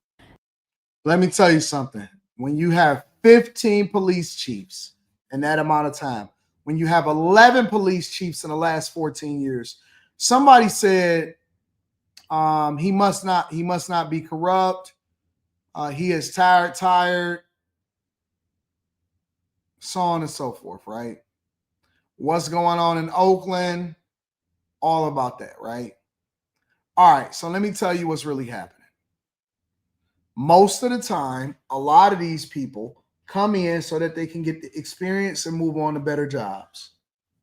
They stick around long enough to be able to get a better job because now they have the experience to be able to do a different job that's more safe, has less stress, and less of a headache that comes along with it.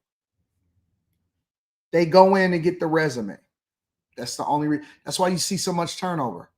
One of the police chiefs, the first woman police chief, she wound up suing and getting $1.5 million out of Oakland, which I'm assuming that she probably split it with her lawyer, right?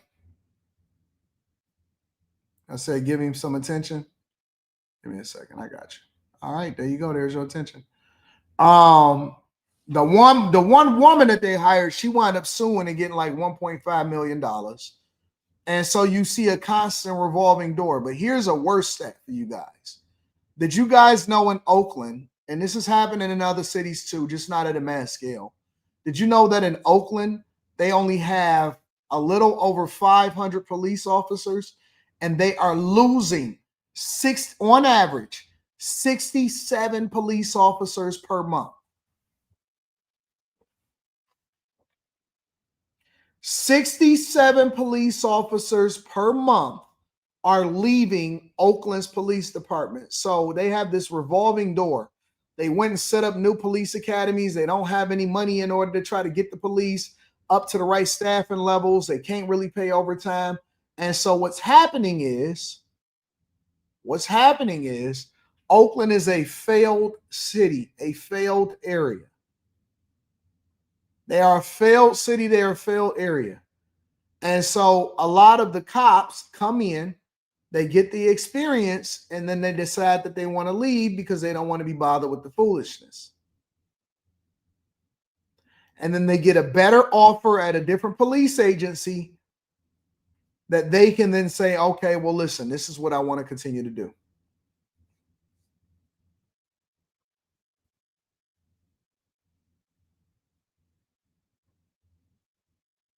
The Oakland Police Department is losing 67 people per month. Do you know how wild that is to lose 67 people in a month? And he's calling on the city to take a closer look at what's happening from the top down to crazy. the bottom. You're losing more than 10% of your workforce every day. Every single rank in this organization continue to leave every month at a very troubling numbers. Not only just police officers, but you have supervisor, commanders, and now chief of police. And I think that I challenged the mayor and the council to create a plan to retain the talent. While the reason Mitchell resigned is unclear, Wynn believes it's the challenging working conditions. But civil rights attorney John Burris has a different take. He thinks it has to do with the leadership at the top. One can understand and appreciate that he was appointed by the previous mayor and that a new mayor would want their own police chief. Mitchell came to Oakland from Lubbock, Texas. Burris feels he may not have been prepared for the differences between the cities. You got to deal with the monitor, you got to deal with the courts, you got to deal with the police commission, aside from the mayor and the city manager and the community itself. Politics. So there are a lot of different dimensions to the job. I thought that he was not necessarily ready for when he took the job. The Oakland Police Department has been under federal monitoring since 2003, primarily due to unresolved issues with quality of policing and consistency of internal affairs investigations. Burris believes Oakland has been under investigation since 2003. So wait. Oakland has been under investigation and monitoring since 2003. That's 22 years Oakland has been under duress and under investigation. And ain't nobody fixed it. Ain't nobody came in and made the problem easier. they can soon exit monitorship, but the department needs to stay on the path it's on. We made a lot of reforms here, and it's taken a long time to get them implemented. We don't want someone to come in with a brand new idea about things and tear it all down. So whoever comes in has to appreciate that a lot of work has been done, and we want to build on that work. But Wynn has a different take and is looking for more change. That there's a different directions that the city can be led to making a better working environment for our workforce. I asked a few people when Mitchell handed in his resignation. They said they couldn't tell me if it was this morning or days ago. That was Amanda Harry reporting, and the chief resigning comes at a time when Oakland's reporting a significant drop in crime. According to the latest crime data, overall crime is down by nearly 30% compared to this time last year. Violent crime is down 25%. And in a statement, Mayor Lee said, quote, "I am grateful for Chief Mitchell's collaboration with our administration and his focus on community-centered policing. The women and men of the Oakland Police Department have my full support as we work together to ensure a smooth transition and continue building on the progress we have made." I would never even join that police department, but if you are going to join something like that and get into that police department, then you got to basically know what you're getting into. Make sure y'all hit a like for the algorithm, subscribe to the channel with turning notifications. Let me read some of these super chats. Dark Spartacus says, y'all got Anton up here trying to read hieroglyphs. Keeping Up says, crime is down, yet more people are in the country. Love Curly Hair says, I was on my bike going to work listening to, and it was a good day. Every morning, a good day. Everyone stay safe, my king. I like that. Wait. Say that again. Let me read that again. Good day, everyone. Stay safe, my king. I like that. I like that last sentence. Love Curly Hair. I'm going to stay safe for you. All right.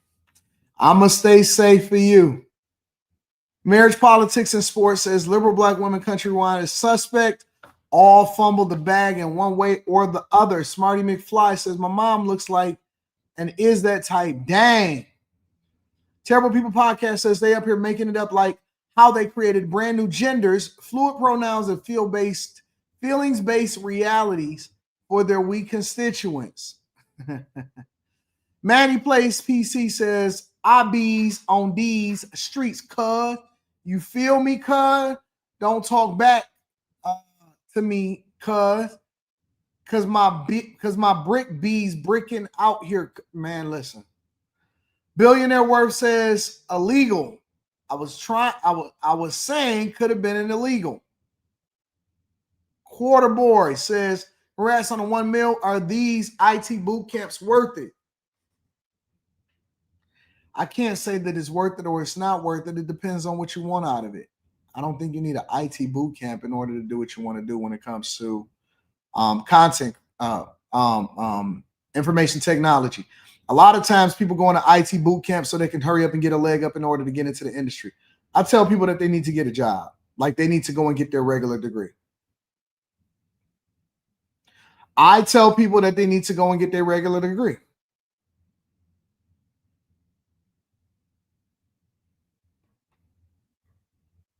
I don't like boot camps, personally. I don't. I don't like boot camps. I don't like boot camps. I don't.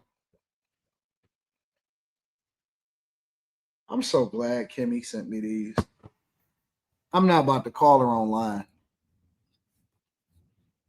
She might be on the plane. And Kim always got her phone on Do Not Disturb. Always. Hello. What up? Hey. I'm on a live stream. I thought your phone would be on Do Not Disturb. Your phone always be on Do Not Disturb. It's still Do Not Disturb, but I was on it, so your call came through. You gave me these flowers. You're so nice. I'm not gonna tell you I love you because I'm not gonna tell you I love you because I don't want to be like Quentin. See, again, I'm not tell people I love them, but I do show my love. I feel like that's more important. Well, I'm not gonna say it online. Okay. Maybe I'll tell you afterwards. Okay. But don't you see my point though? Showing love is more important than just empty words, don't you think? I like that. I like that a lot. I'm about to come down to Houston, man. Come on. You gonna take care of me if I get down to Houston? Absolutely. How long I need to come to Houston? You gonna cook? You gonna cook for me? Yeah. All right, bet. I cook most of my meals, except now I'm about to go get some lobster out. All right, bet. You don't even know what I like. I can cook anything. All right, bet. I'm a woman of many talents, Anton. I believe you too. We can't tell Quentin that I'm coming down there though. He shouldn't have a problem since he's never been here to visit me. What? Yeah, I'm coming to Houston. I'm gonna tell you. I'm gonna get my calendar up after the live stream. I'm coming to Houston. Come on, just let me know when. I'll be sure to be here. All right, bet. All right, I'm gonna call you back. Okay. Bye. That's my girl Kim, making sure that she's taking care of the king. I love it when women take care of me. I love it when women take care of me.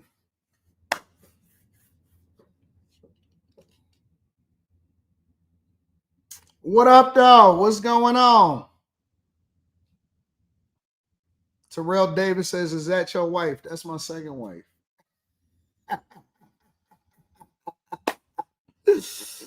Oh, that's my second wife. What you mean? Man, y'all don't know what my life is like.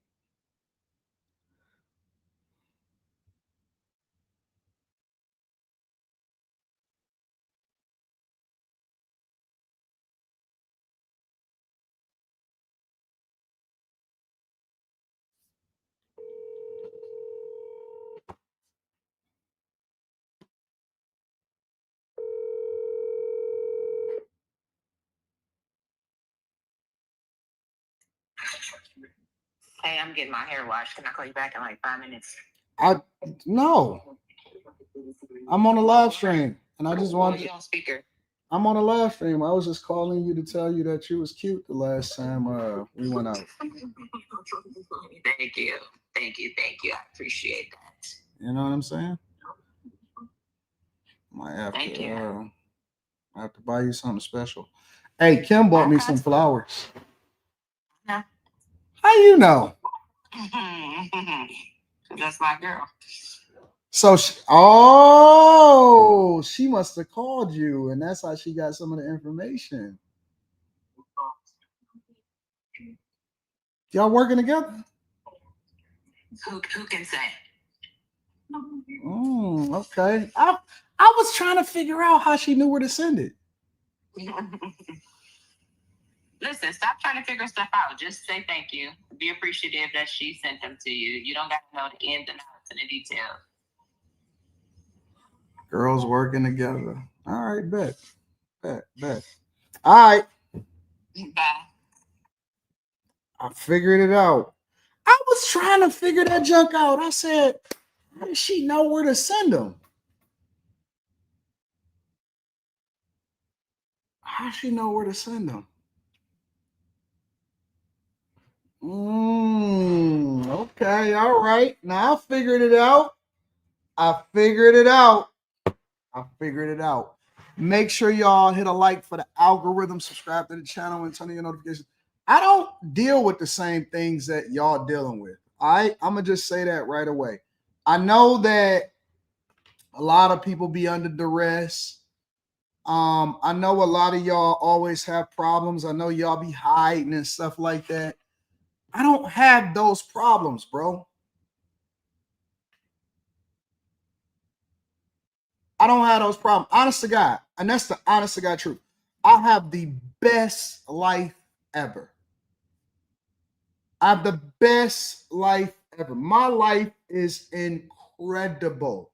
I don't have no problems, no issues, no worries, none of that. Ain't no backbiting, ain't no jealousy, ain't none of that stuff, bro. I'm just chilling. I'm chilling. That's my life. I'm a chill person. I enjoy life. I go where I want. I do what I want. I don't have no issues whatsoever. So it is hilarious to me when I occasionally have the time, to observe people's assumptions and their breakdowns of what they think that my life is like. It's hilarious to me. It's hilarious to me. When I see people give a breakdown of what they think my life is like, I just laugh. Because I don't subscribe to the same things that they subscribe to. Nichelle, it's fun over here. It is fun over here. It's so fun over here.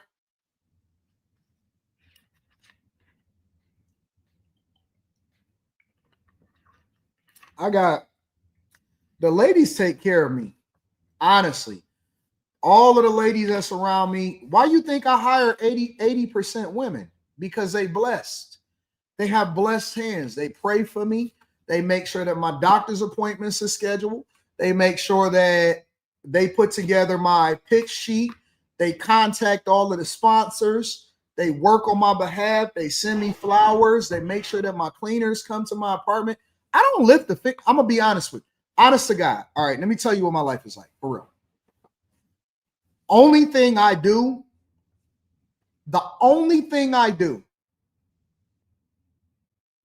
from a productivity perspective is work, sleep. It's Friday. I can be honest with y'all. Work, sleep, eat, fuck. That's all I do. And party. Go to basketball games, fly wherever I'm going to fly, whatever. Work, sleep, eat, fuck. That's what I do.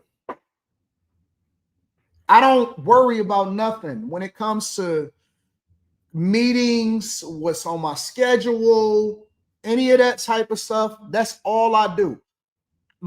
Their job, and this is what y'all got to understand, guys, and this is what I want y'all to do.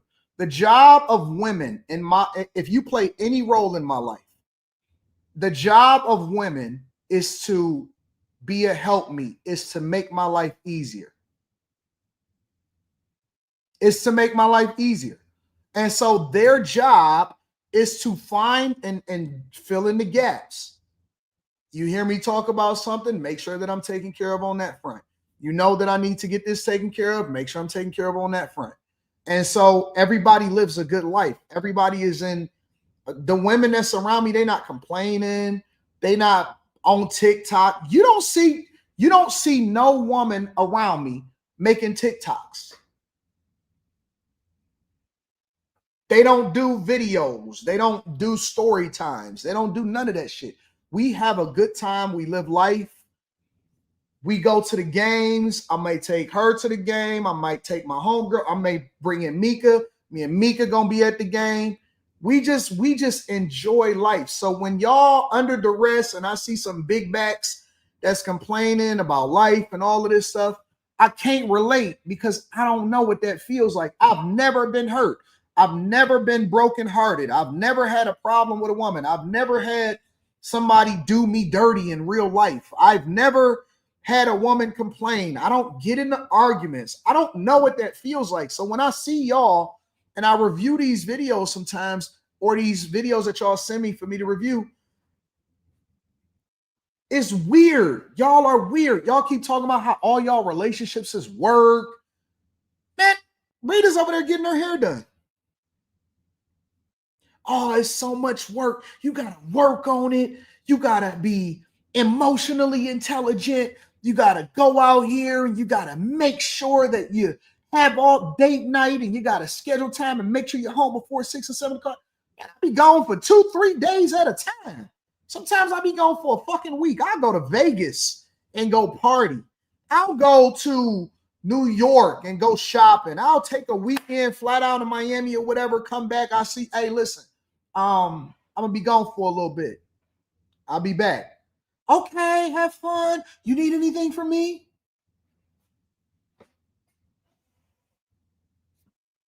Nah, I'm good. Enjoy life. I'm not about to be fighting with no woman. I'm chilling. I'm not fighting with the woman. I'm out. I'm too grown for that, bro. I'm too grown to be sitting here going back and forth with people in real life. Now, the internet is different because this is entertainment. And so this is how we make our money. But when in real life, we don't focus on that. No visibility. The ladies work together. They contact each other. When I seem a little stubborn, because I be acting real stubborn and stuff sometimes. When I act stubborn, they work together. Okay, when you see him, make sure that you do A, B, and C because he acting a little extra right now. I'm not about to be going back and forth, bro.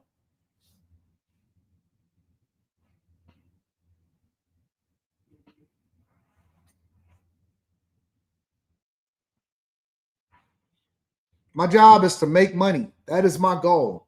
Focus on tunnel vision, make money, have a good time. All of this other junk that's all on y'all. AD, are you going to go over to DC Church Explosives? All right, I want to go over to Church Explosives, but I heard it was another explosion somewhere. Read these super chats. Smarty McFly says, I live in Oakland. I make it a point to thank my officers every time I see them for their service. We need the guard in the name of Jesus. Reason I joined the Chasers. Pray for me. Make sure y'all tap into the Patreon. I'm praying for you. Manny Plays PC says, I didn't think you would finish reading that. Ada Benitez says, yes, come to Houston. Well, Ada, are you gonna look out for me? Ada, don't tell me to come to Houston.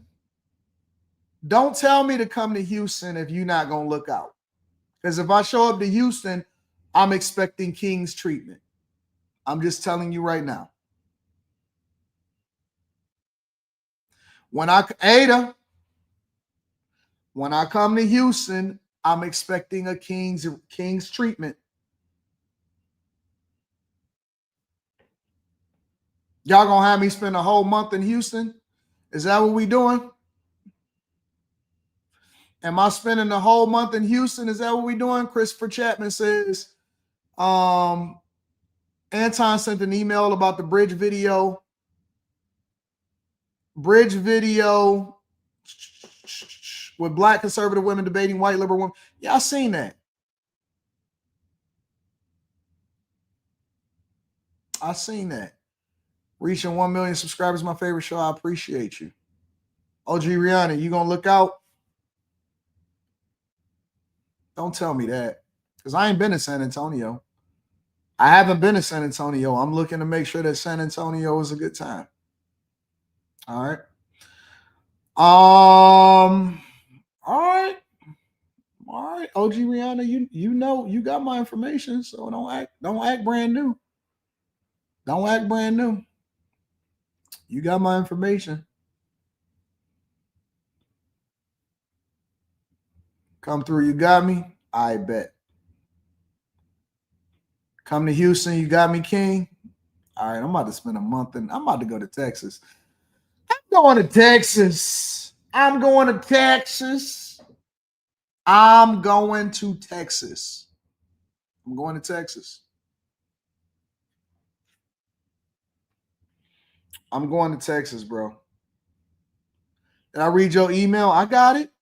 I got it. Tavi, I got you. I got you. I got you. I got you. I got you. All right, y'all. Let's find out what's happening in Tennessee. Tennessee. Tennessee. What are we talking about in Tennessee? Tennessee explosion.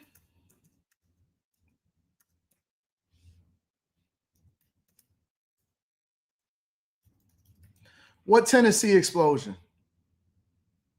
Massive blast at military explosive plant leaves multiple people dead. Breaking news in what is truly an apocalyptic scene in Tennessee. Crews are responding to a powerful blast at a military explosives facility in the town of McEwen. Officials say that a number of people were killed in this, that others are missing. It's an explosion that shook homes miles away in the small rural community west of Nashville. Video from a man's doorbell camera captured the moment that it happened.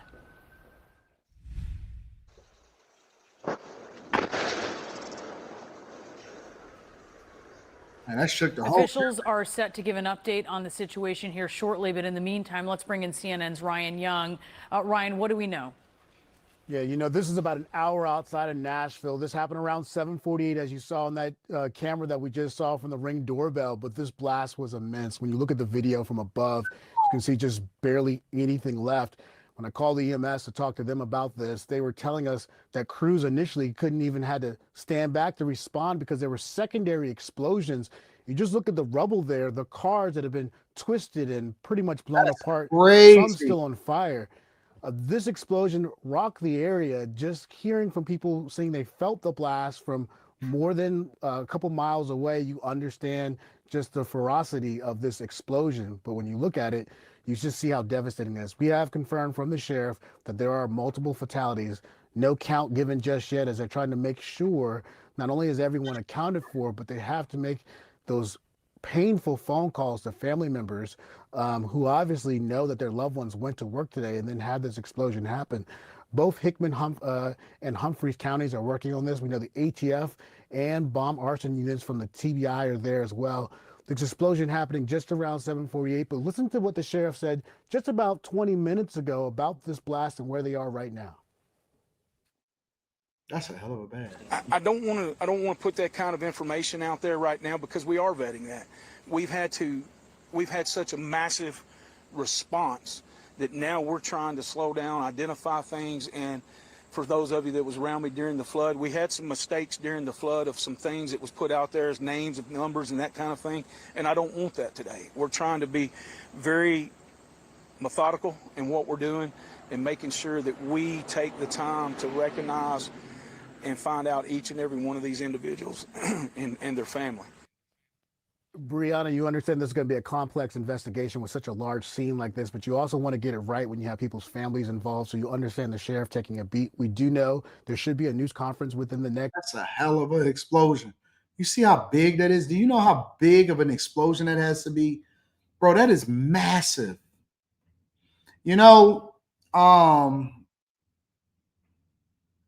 one of the things that I always say to people, whether it's my daughter, whether it's people around me, whether it's Rita, whether it's the people that I love, my brothers, my sisters, all of that. And when I say my sisters, I'm talking about my brothers' wives, everything. The one thing that I always say to them is that I love them, I appreciate them. I say to you guys that I love you and I appreciate you because every day is not promised. I can only imagine. When I think about military members, when I think about police officers, firefighters, people that put their lives on the line every single day, man, honestly, like I can only imagine what their spouse go through as they leave the house every day. To be a police officer, to be in the military, to be, you know, a firefighter, to be any of these type of people, to be a lineman, you know, the people that actually be on the lines that keep our electricity and the power going on a regular basis, to be any of those type of people, and to see them retire or make it home every single day is a blessing. Is a blessing. I know I got a cousin that's a lineman. Man, they work crazy hours. They be out of state. They be everywhere. They make a lot of money. They make a lot. And this is the thing, man. I don't think that women appreciate men as much as they should. I don't think that women appreciate men as much as they should. I just genuinely don't. I think that a lot of times, because we expect for things and we expect for the paycheck to hit, and you used to seeing a person coming home every day. Ladies, y'all don't know what a guy go through. Y'all don't know the type of sacrifices that guys make on a daily basis to make sure that y'all have a good life. Your husband is at construction sites. Man, I'm telling you, bro. Y'all don't understand the type of stuff that men go through on a regular basis and the type of stuff that they have to deal with. All the time, guys put it on the line every day. Every day they put it on the line. About the suspect that was arrested outside a D.C. cathedral ahead of a mass marking the start of the Supreme Court's new term. Police are revealing he had a massive supply of homemade explosives. Bizarre guy Griff Jenkins joins us live outside Washington with the details. Hey, Griff.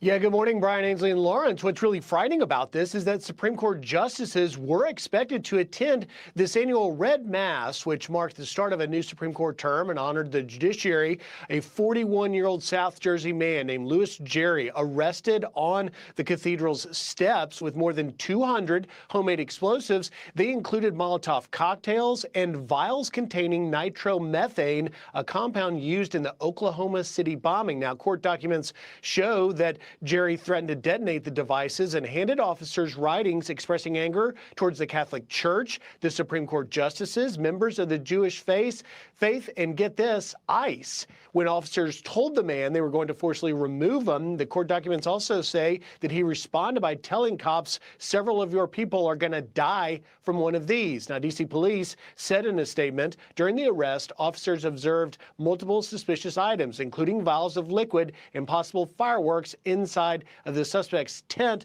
The suspect is preliminarily charged with unlawful entry, threats to kidnap or injure a person, in possession of a Molotov cocktail. The investigation is ongoing. Reports say that security threat actually prevented the justices from attending, and now that suspect, Louis Jerry, is being held without bond, facing multiple charges, including possession of a weapon of mass destruction in furtherance of a hate crime. Guys? That is nuts. What is the obsession with trying to blow things up and blow people up and all of this stuff? What is the obsession with trying to hurt people? What do y'all have against the church? And y'all got to stop spamming the chat. You can't copy and paste it. I've seen it the first 17 times that y'all said something or that you copy and pasted it. If you want to send me something, then email me at Anton Daniels 413@gmail.com and I'll review it and see if it's something worth talking about. Otherwise, you know, I'm doing a show, and so I can't review your video, or just because y'all copy and paste it 1,000 different times inside of the chat, don't mean that I'm about to like pull it up immediately. So email it to me and then I'll check it out. What is up with y'all having such a big hate towards ICE or towards the church?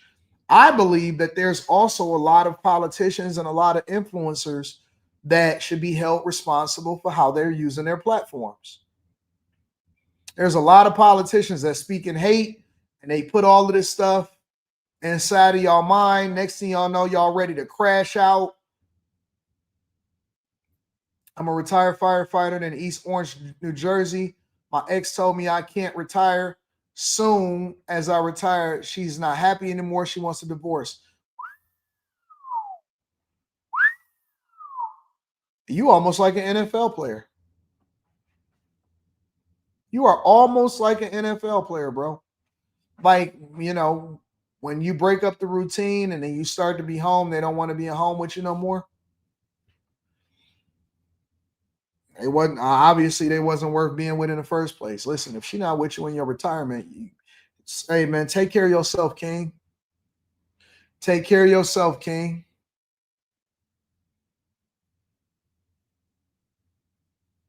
Take care of your. Listen, if she sit there and tell you that you got to keep working and you can't retire as a firefighter, she don't love you, bro. She don't love you. She don't have your best interest at heart. She don't want the best for you. She not holding you down. She don't look at you as a king. She just using you, bro. She's just using you. That's it. This is evil. This is demonic, as usual. And I think it's a lot of people that are, you know, possessed, and they doing it. That is nuts. Thank you so much, Griff. You saw the tent that was set up on the stairs. That's where they found 200 incendiary devices, grenades and bottle rockets, Molotov cocktails. He expressed hostility and disdain for the Supreme Court and for. Why do y'all think that getting your passport fixes your problems? Just because you got a passport don't mean that that's going to fix your problem. That don't mean that they listen, they don't like y'all either over there. They only like the fact that you spending money or the possibility of getting a green card. Get your passport. That don't help you, nigga. You still you. Stop giving everybody bad advice so they can go over there and get a disease or be messing with a lady boy. That don't mean that you're going to be a better person. It don't fix your situation just because you get a passport. Stop running away from your problems. And for the I don't have no problems with no woman over here, and I ain't got to deal with nothing. Catholic Church and for Jewish people. So he told the people around him, he goes, hey, you might want to get out of here. I have explosives. And they're like, what? So you have explosives. And then he left the tent to go urinate on a tree. And that's when the cops picked him up. And basically he had a manifesto, scribblings or some writings on 9 separate pages. He was targeting the Catholic Church, as you know, about this red mass. I didn't know anything about it, but a red mass to pray for the success of the Supreme Court. So just a couple things. You just had a judge that allowed an attempted assassin of a Supreme Court justice to just get how many years? 6 years? 8 years? So you didn't send a strong message that this wasn't okay in this country. The next thing is the rhetoric that's been going out. I mean, he subscribes to the anti-ICE message. We're seeing that all over the country. Didn't the governor say he's targeting for all black and brown people? Exactly. And then you got the targeting of the facilities. We just had an assassination attempt in my hometown of Dallas. The anti-Jewish rhetoric. You got jihadis running all over us. They're saying it's all because of the Palestinian, but yet they're targeting the Jewish people. And remember, why they're targeting the conservative court is because they consider it not just the Supreme Court, but the conservative court. So they need to police their side because liberals, Democrats, the hateful left, they need to be policed. Prayers up for the people over there in Tennessee, and I'm glad that they caught this guy. It's getting dangerous out here. It's very dangerous out here. Make sure y'all hit a like for the algorithm, subscribe to the channel, and turn on your notifications. Micah Briggs says, speaking of crime, did you see anything about our Verizon store in the suburbs getting robbed by some Chicago YNs a couple weeks ago? I ain't seen nothing about it. 392Q says, Malik turned back is in the building. They never go away. They always love me. Duran Lee says, 80, did you see the story of the woman that shot outside and killed? I heard about that too. Let me see if I can pull that up. Of a PetSmart, I just get money and mind my business. Mind my business, says George Everett. Yeah, shout out to payroll. Let me see something. Woman shot in Dallas. I like Fridays. What if you were prepared for all those interview curveballs? We have new details on a woman's murder at a Dallas shopping center that escalated from a courteous gesture to a violent confrontation. Good evening, I'm Steve Eager. I'm Heather Hayes, Fox 4's Alex Boyer, live with the details from arrest records. Alex. Hey guys, and according to that arrest warrant affidavit, we now know that it was the victim who got mad at the suspect for not saying thank you after she held the door open for the suspect at an area business. Well, that ended up spilling over into another nearby business. What? At the suspect first warrant affidavit, we now know that it was the victim who got the victim that got mad at the suspect. Mad at the suspect for not saying thank you after she held the door open for the suspect at an. Okay, so she held the door open for him or for them, because I don't know who the suspect is yet, right? I don't know if it's a man or a woman.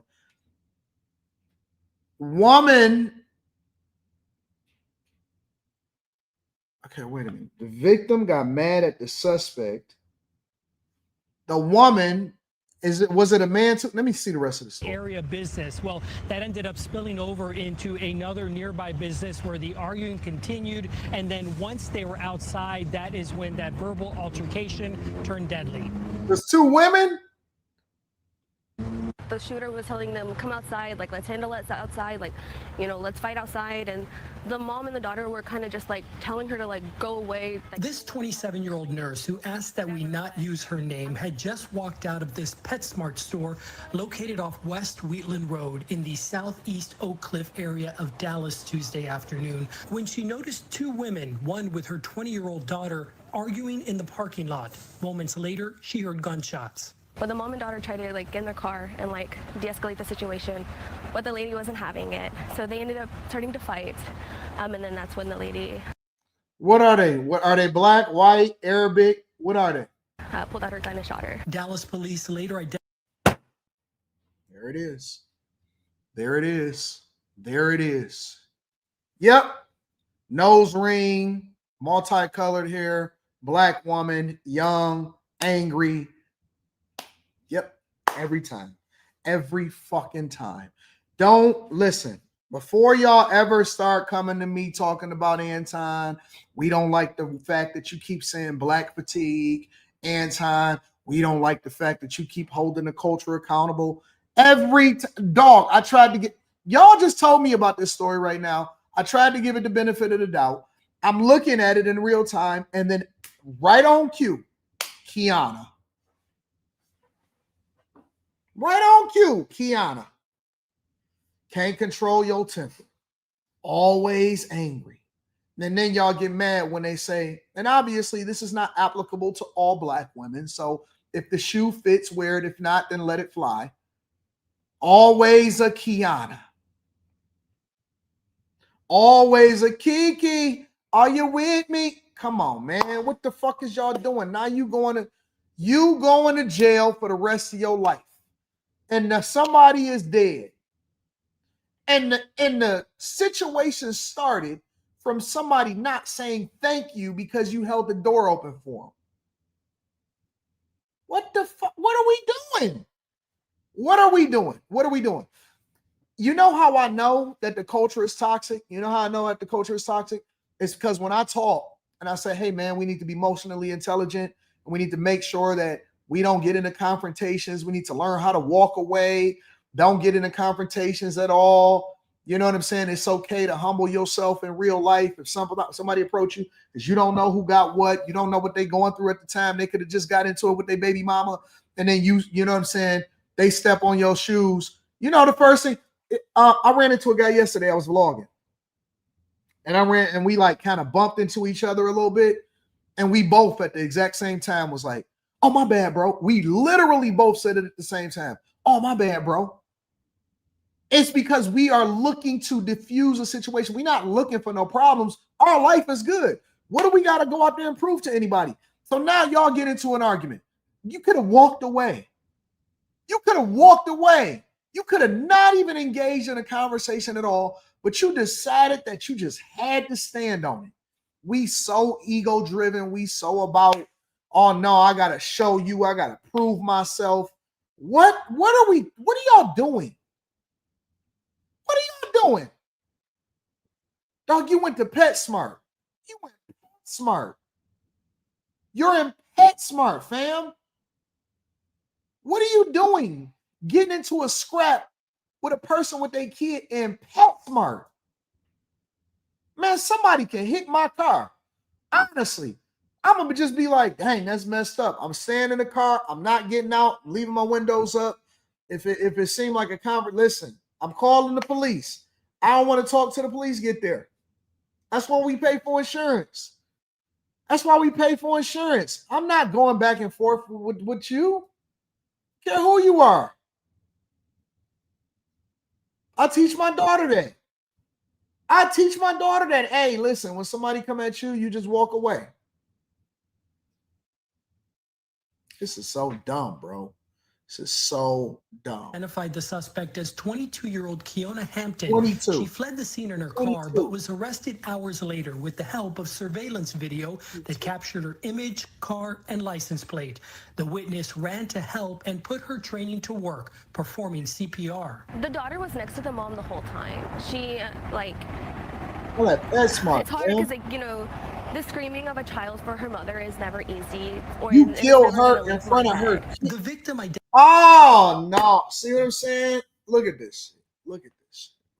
This is so sad. So sad. I couldn't have predicted it. Nope. Couldn't have predicted it at all. Septum nose ring. Can't diffuse a situation.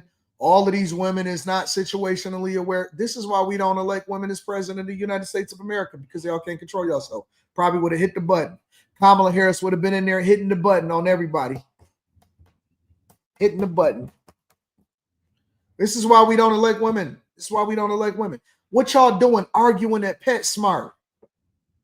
What you doing arguing at PetSmart? Kiana and whoever this is, y'all arguing at PetSmart? Let me guess, it's going to be my fault this time. Oh, Anton. No, Anton, how come you not going and find some white people to go talk about? Nope, I'm talking about what I see.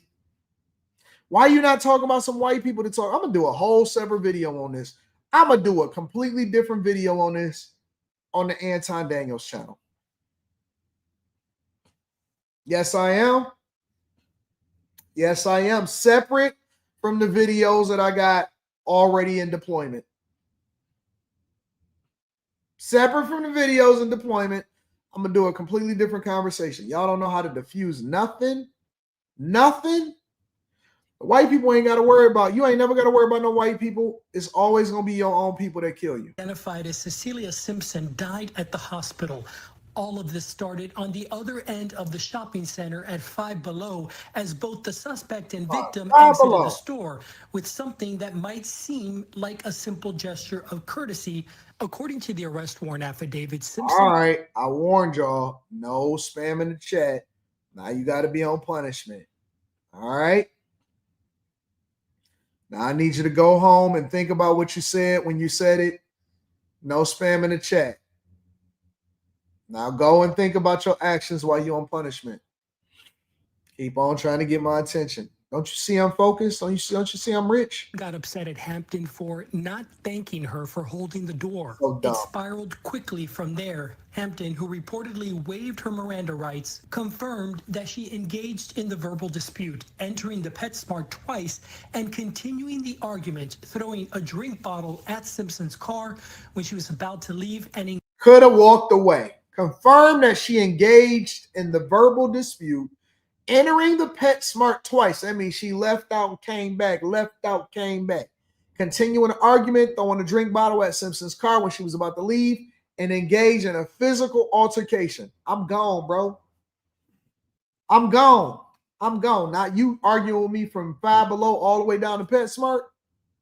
It's a Dollar Tree. It's a 5 Below. It's a PetSmart. This all looks like hood rat behavior right here. Engaging in a physical altercation with her, adding that she took out her gun and shot Simpson, stating she was trying to get Simpson away from her. And again, the victim's daughter was a witness to all of it.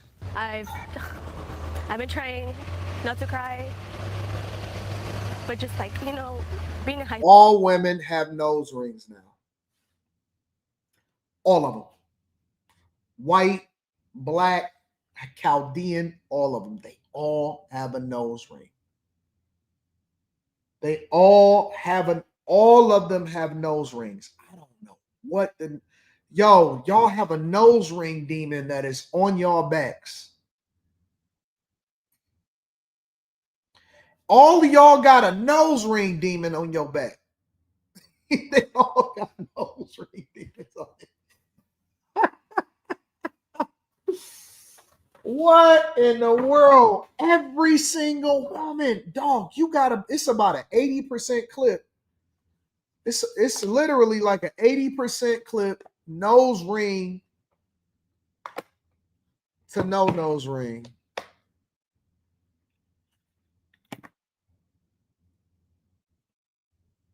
Oh, shit, I messed up.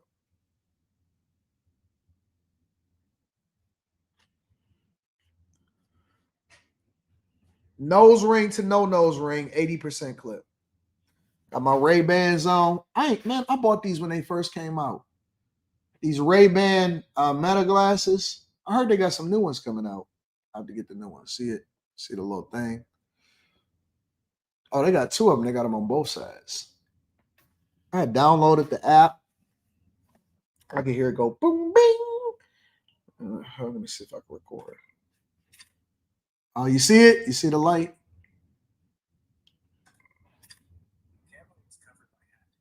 Oh, camera was covered by hat. How do I make it keep going? Oh, it's recording now. I don't like this light thing now. You know what I'm saying?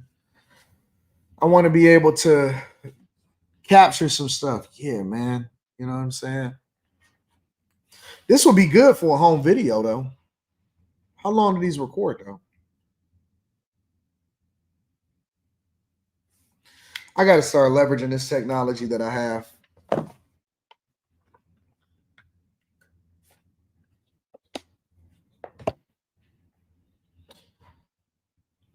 School, like my mom was such an important person during my lifetime, and she's the reason I became a nurse. My whole family is. Honestly, if I could just hug that daughter, like I just feel so bad for her, and I just want her to know that I did everything I could. Those other people did everything they could. That's unfortunate. That is very unfortunate. Prayers up for the family.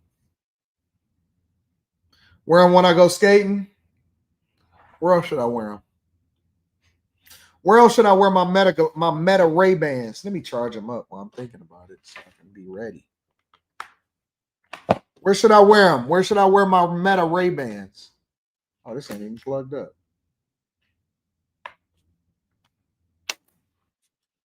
Where should I wear my Meta Ray-Ban glasses in?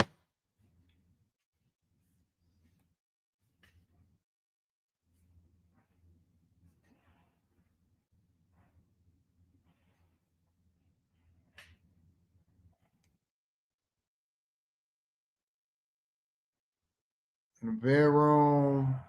Do I like them? They cool. I heard they got some new ones coming out, though. Skydiving.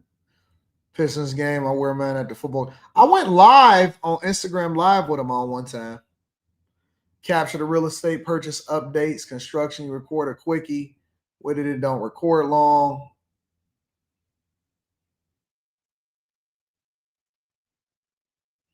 That's all y'all use. That's all y'all ever want to do is clap cheeks. That's all y'all ever want to do is clap cheeks. They got the new ones out.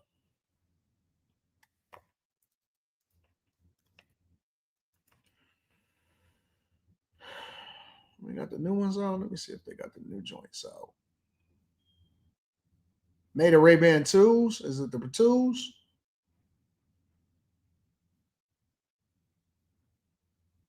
What version do I got? What's the newest ones?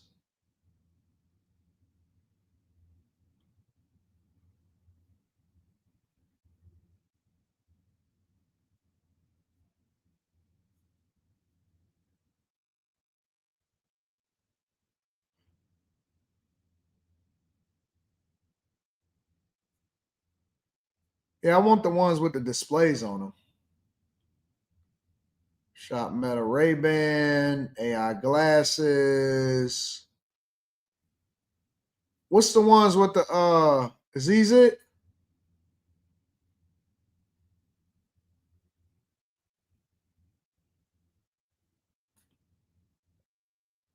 How much are they? $400? You know, the problem with these is that I haven't worn the ones that I have. How much longer do they record? Up to 8 hours of battery life, prescription ready, ultra lens, 32 gigs. Features, capture, ultra Gen 1, sharper detail than Gen 1. 8 hours of battery life, power up to 50% in just 20 minutes.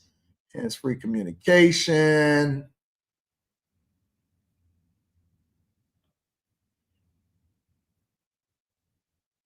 It doesn't say how long it records.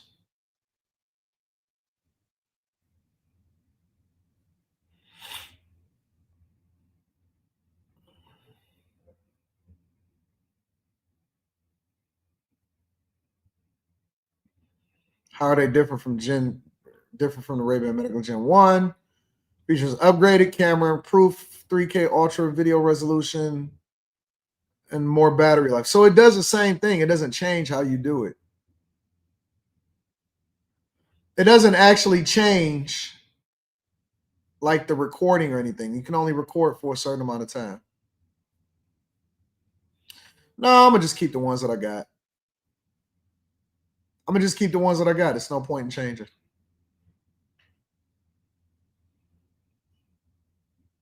They record up to 3 minutes. Let me see. I don't think it recorded up to 3 minutes.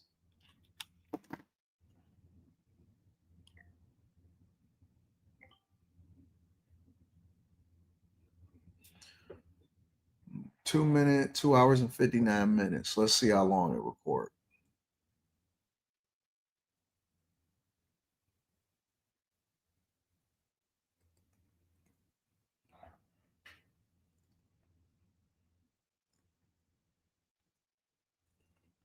There's ones that do 3 minutes. Why wouldn't it be updated? I heard that they only record for like 1 minute. Then I can't really see it because I actually am using the camera. Let me see something.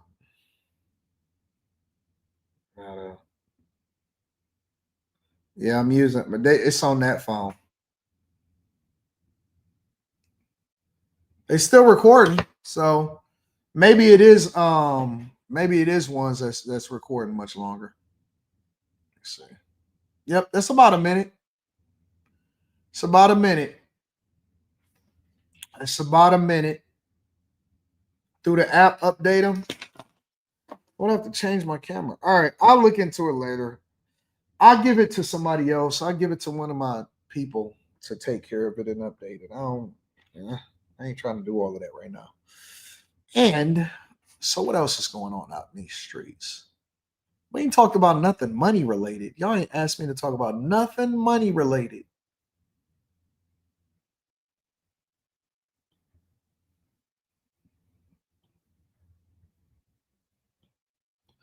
I asked me to talk about nothing relationship, money related, life related, none of that.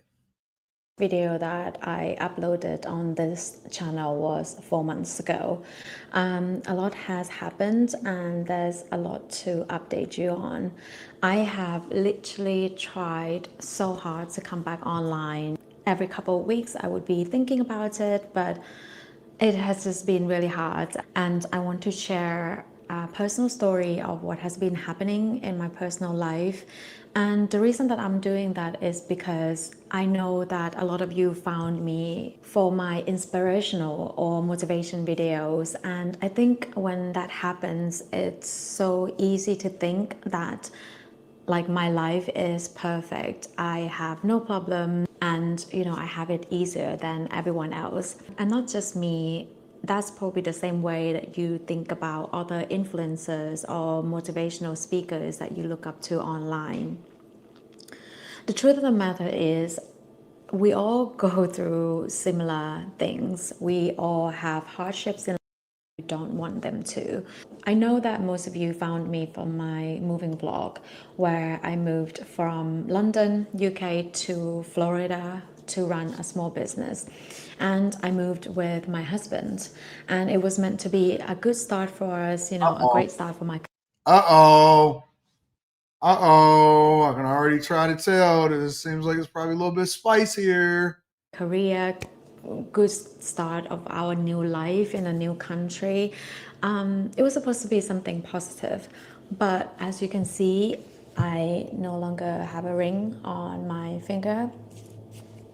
Yeah. First of all, let's say this. Listen, guys, listen. Before she get into her business, before she starts, because she's saying her life fell apart, she's starting over at 40.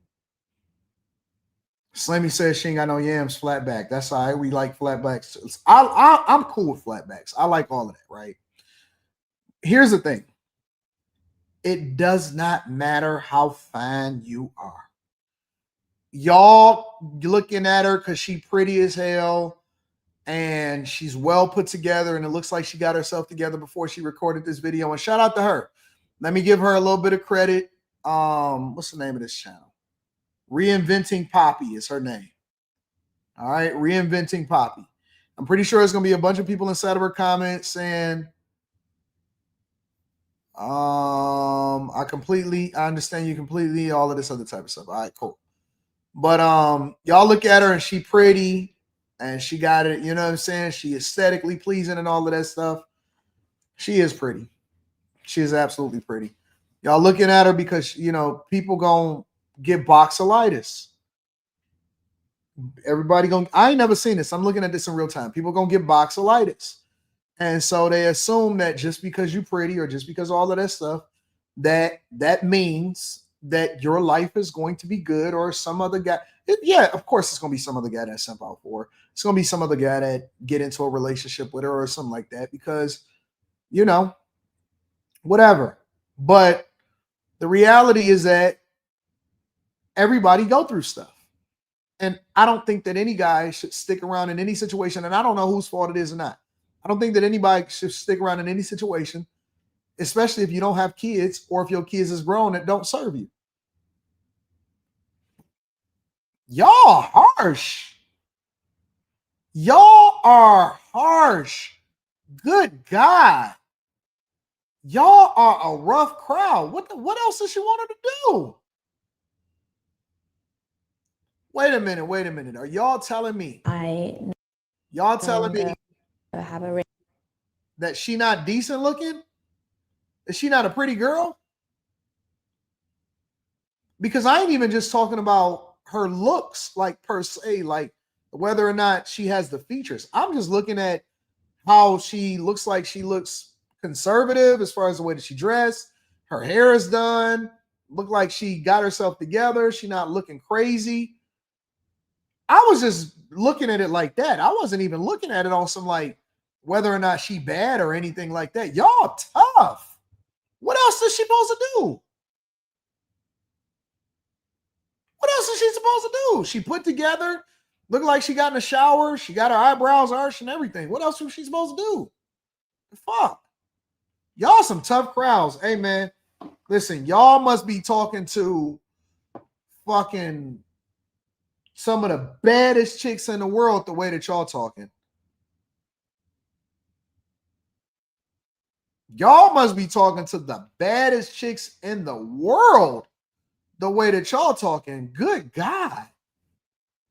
Jesus. Let me get into her story. on my finger.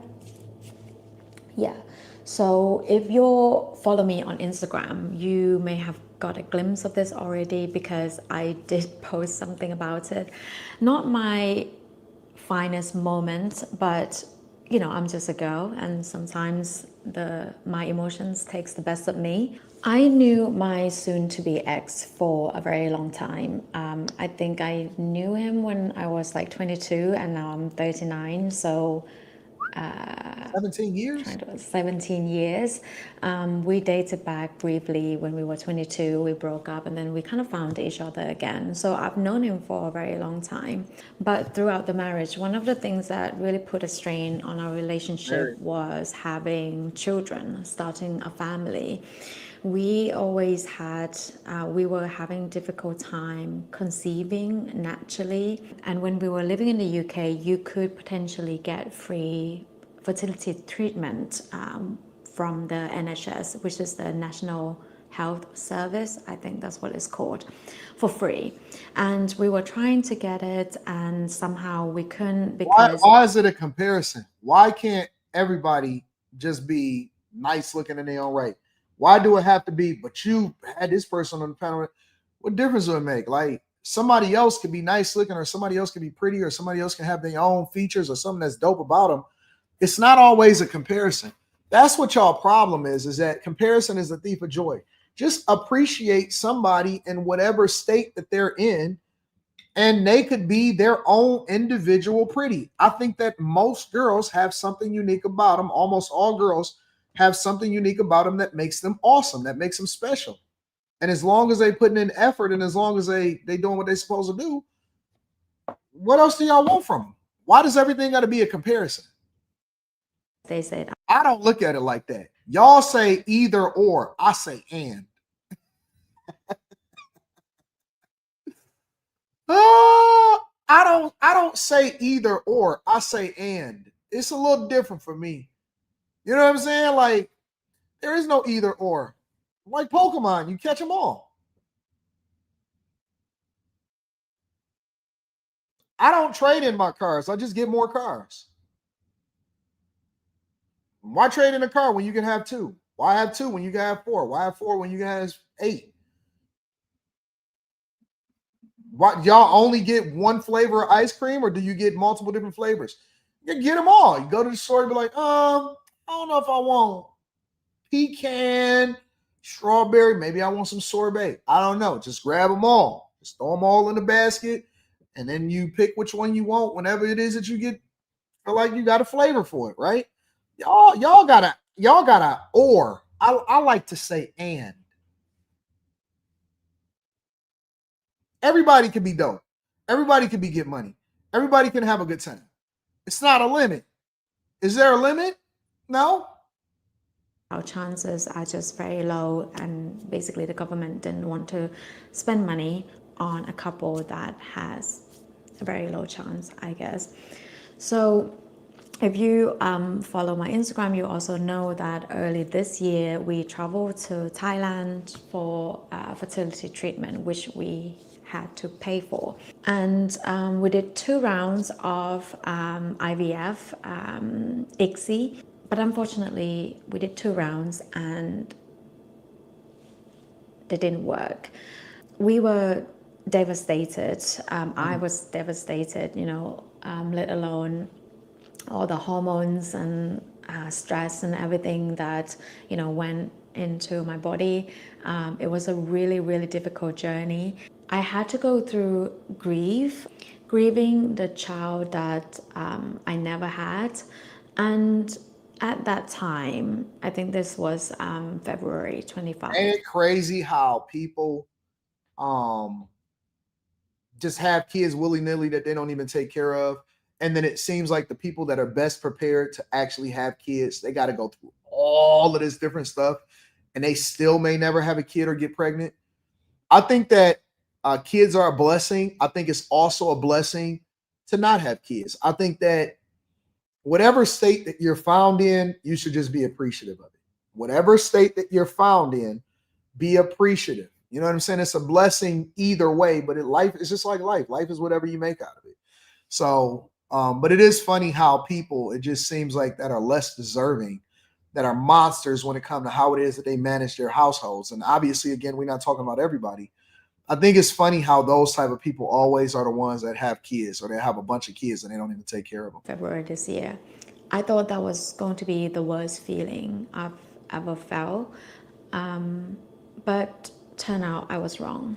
And by the way, I am not just going to sit here and talk about all the, problems or like the sad things that's happening in my life. I'm at the end of the video, I'm also going to share what I've learned and how I'm planning to move forward, because I think in all of my videos, I suppose I try to, although I'm honest about what's going on, although I'm sharing my personal experiences, at the same time, I try to add something that could be beneficial to someone that's going through the same thing. And I this feel video you, is no Darren. different. I'm watching it. Listen, Darren. I'm going to be telling you. When I react to videos, Darren, when I look at stuff, even when y'all see clips on the Anton Daniels channel, I watch stuff in real time. Like I'm literally watching it for the first time in real time. So I don't know what to expect. You know what I'm saying? I'm just observing, and that's how I'm rocking. How I'm planning to tell, because I don't want to do like this blame game of whose fault it is. It's something happened, and I don't think I can. When I learned about what has happened, I don't think I can explain this feeling, because it's a feeling that I've never really had before. The best way I could describe was that I was enraged. I was livid. It took me back to the time that I was with my first boyfriend. No, don't talk about your first boyfriend. A lot of y'all saying, well, she's wearing extensions. Well, what woman don't? I will tell you, most women wear extensions. When did that become a thing? The difference is that it seemed like black women, a lot of times, they get them that don't match their hair or don't match their grade or don't match their color or something like that. Most women, most white women, they all have extensions. I don't know if she got them or not, but most white women, they spend a bunch of money and they have extensions. So this ain't nothing new. All women got pieces in their head, almost all of them. They just be looking more natural. His dad was cheating on his mom, and he was going to leave her to be with another woman. I saw that day that my ex-boyfriend's mom, she was crying, begging, she was on her knees, begging him to stay with her. And he left anyway. And I remember at that point in time, I told myself as a young girl, I said, Poppy, don't ever let yourself be like that. So as soon as I learned what happened, I knew, I told myself, this marriage is over. But then I had to deal with the aftermaths of all this, of the decision that I made to end the marriage. And it was rough. When you live with someone for so long, we've now been married for 8 years, so almost a decade. I feel like when you're with someone for that long, you kind of almost lose yourself, because you are in a companionship of two people together, both of you compromising, both of you adjusting, both of you starting doing something that you never did, but you're doing it because the other person does it. So I felt like I've lost a lot of myself in the marriage, and I actually have my notes right here. I thought about the times where, if I were to script a video or something, I kind of almost had to ask him for his approval, if he would be okay for me to share certain things, how I'm planning to move forward with the situation that I'm in, with all the feelings involved. I don't really want to go into detail, because I don't want to do like this blame game of whose fault it is, especially doing that online. Just say that, something happened. And I don't think I can, when I learned about what has happened, I don't think I can explain this feeling, because it's a feeling that I've never really had before. The best way I could describe was that I was enraged. I was livid. It took me back to the time that I was. So basically, it's insinuating that he had another chick. I'm assuming that, because then she goes on to tell the story about how a previous relationship, the woman wanted the man to leave and he still left anyway or whatever. So I'm assuming, I don't know for sure because she's leaving a lot of this open-ended, but I'm assuming it's because he had another chick. Now that also leads me to another point, is that just because you got one bad one, don't necessarily mean that you're not gonna like two.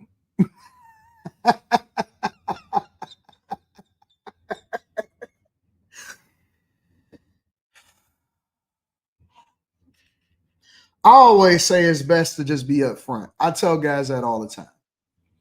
It's best to just be upfront. It's just best to be upfront. Hey, listen. I love you. I think that you're gorgeous. I think that you're beautiful. You're a beautiful soul. And I want you on my team. And I am faithful to you. And I don't necessarily plan on being around nobody else. It's just different for me. I just got this. I be having boxelitis. You know what I'm saying? It's a wandering eye. So if I like somebody that's beautiful, I don't want you to look crazy because I don't want you to think one way or think the other way. I just, that's just who I am. You know what I'm saying? So, and I understand if you decide that this is not what you want to do. But and I'm not saying that that's not applicable to me. I'm giving you a scenario of what a guy should say to a woman. And it doesn't even mean that he'll cheat. The fact of the matter is, y'all are gorgeous. Y'all are some of the most pretty women in the world. Honestly, American women, I just like them. They just dope. And so just because you know what I'm saying, mate, look at a woman and be like, yeah, she dope. That don't necessarily mean you got to do nothing. You still got to have deep discipline. However, I don't know. She said she was enraged. She was enraged. With my first boy, begging him to stay with himself, be like that. So as soon as I mats off to end the marriage, and it was rough, when almost a decade. So I felt like I've lost a lot of myself in the marriage. If I were to script a video, or if he would be okay for me to share certain things, it just feels so weird that I didn't have to do that anymore. It's just not. Get it, Megan? I don't know if I'm explaining this right. It's a weird feeling where you slowly sort of finding yourself again, or slowly rediscover yourself again. And I think this is kind of the journey. Let's be very, very clear. I don't cheat. I've never cheated. I've never got myself into a situation that I wasn't supposed to be in. So I never had to get out of it. So this isn't applicable to me. I'm speaking in general about the sentiment of what most guys feel like, but most guys is just repressed and they don't feel like they can say anything because they're scared of what the reaction is going to be. So let's be clear. This ain't got nothing to do with me. All right. And yeah, that I am on right now, which I will talk about later. But I want to talk about the feeling of failure. I think is unavoidable when you're going through something like this, to feel like you failed life in some ways. We have. I thought she was gonna talk about her business, a beautiful house, 3-bedroom house in London. I thought life was great. Well, she got a little bit of a flat back, but that's okay. That's okay. Flatbacks need love too. I'm with it. I think that everybody is shaped differently and everybody is cool. It's nothing wrong with a flat back. I think that flatback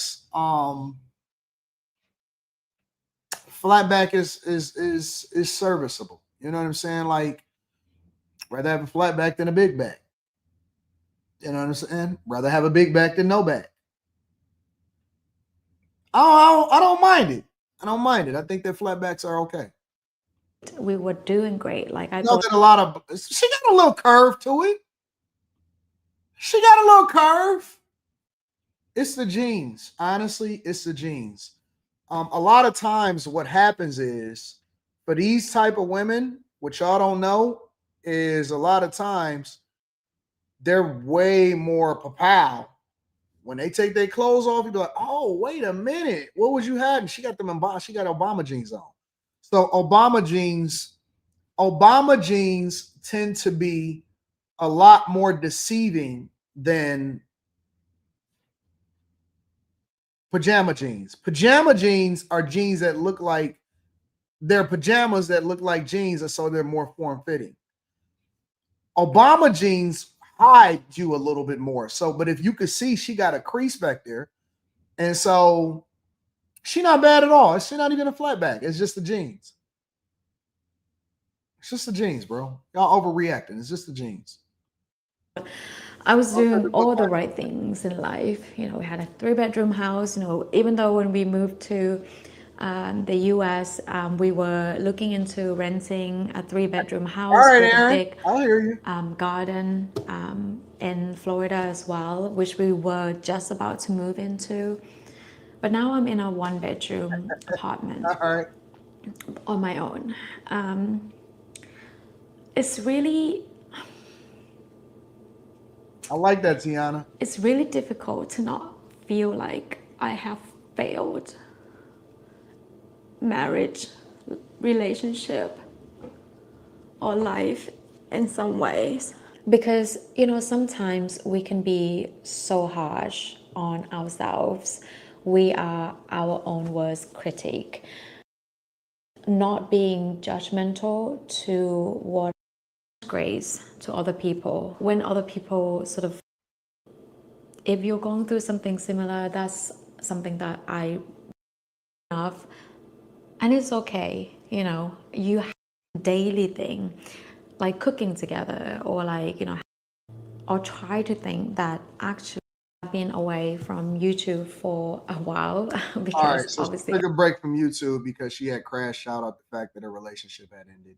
Shout out to her. Make sure y'all go and subscribe to her if y'all want to tap into her content. But she feels like a failure, especially considering the fact that she had put her lifestyle and her life on the internet. So she took a break from YouTube before she realized that she wanted to basically tell her story before somebody already assumed and told her story for her. I get it. I feel you. I get it. Women can tend to feel that way, like a failure, when their relationships don't work out. And then, you know, it is what it is. But she'll be all right. She'll be all right. She'll be all right. She still look decent. She's 40. But I don't think that matters.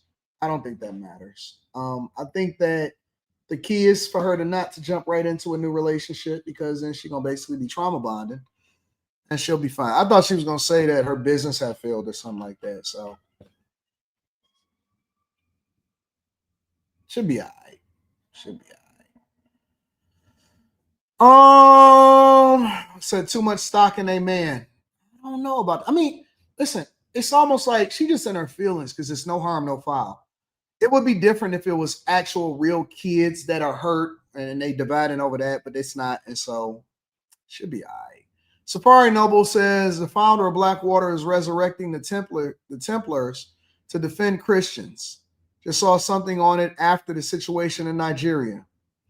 392Q says crazy how men would act the same way for not getting a thank you.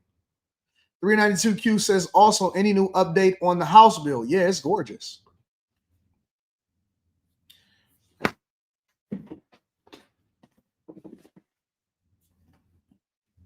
I was editing a vlog to drop. It's funny you said that.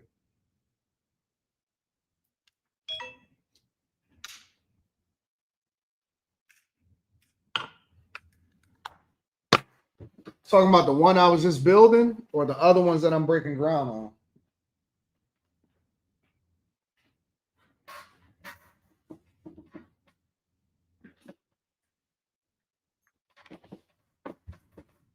Gotta get the SD card out. Getting it out for the vlog. Let's see if I can get something plugged in for you.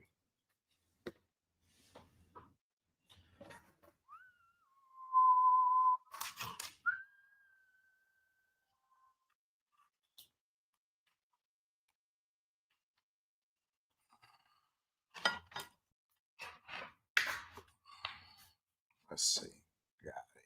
External hard drive. The one I was just building, 392Q. All right, I got you. Give me a second. Let me see if I can get one something up. Untitled.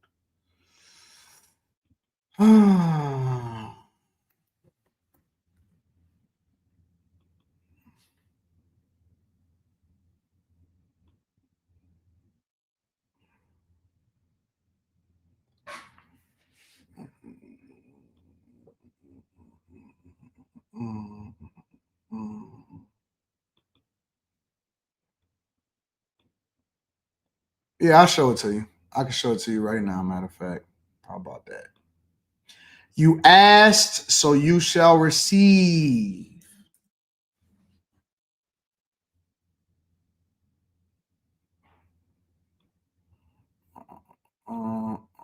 Share video file.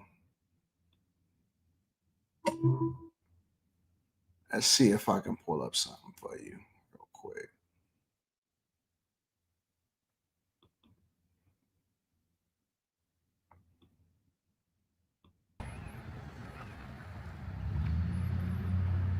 Now, this is an old one, actually. Hold on. This is old. This ain't the new one.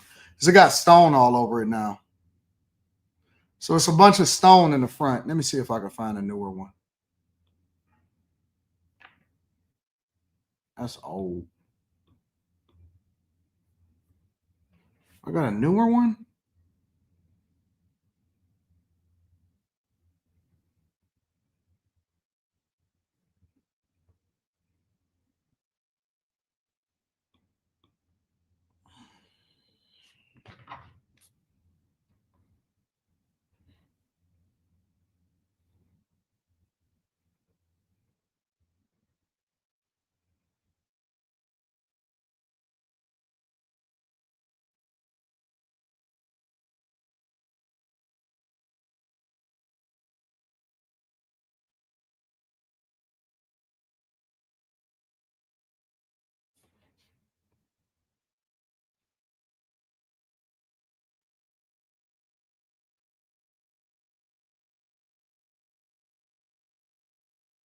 Because see, it got stone on it now.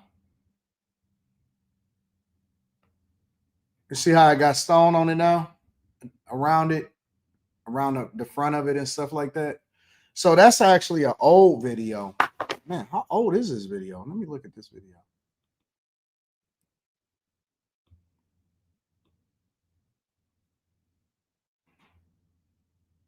Yeah, this video is too old. I got a more recent one that actually shows a lot more updates.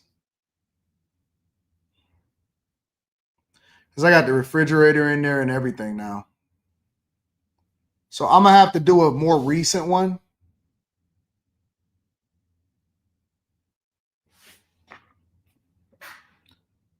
Yeah, I'm going to have to do a more recent one. Because I got the towel in there, refrigerator, everything is in there. So I don't have as recent of a video. But the refrigerator is in there. Appliances is in there. That's the dishwasher. You can see the towel is done. See how the towel is all done on it and stuff like that. Got the appliances in now, so that's brand new.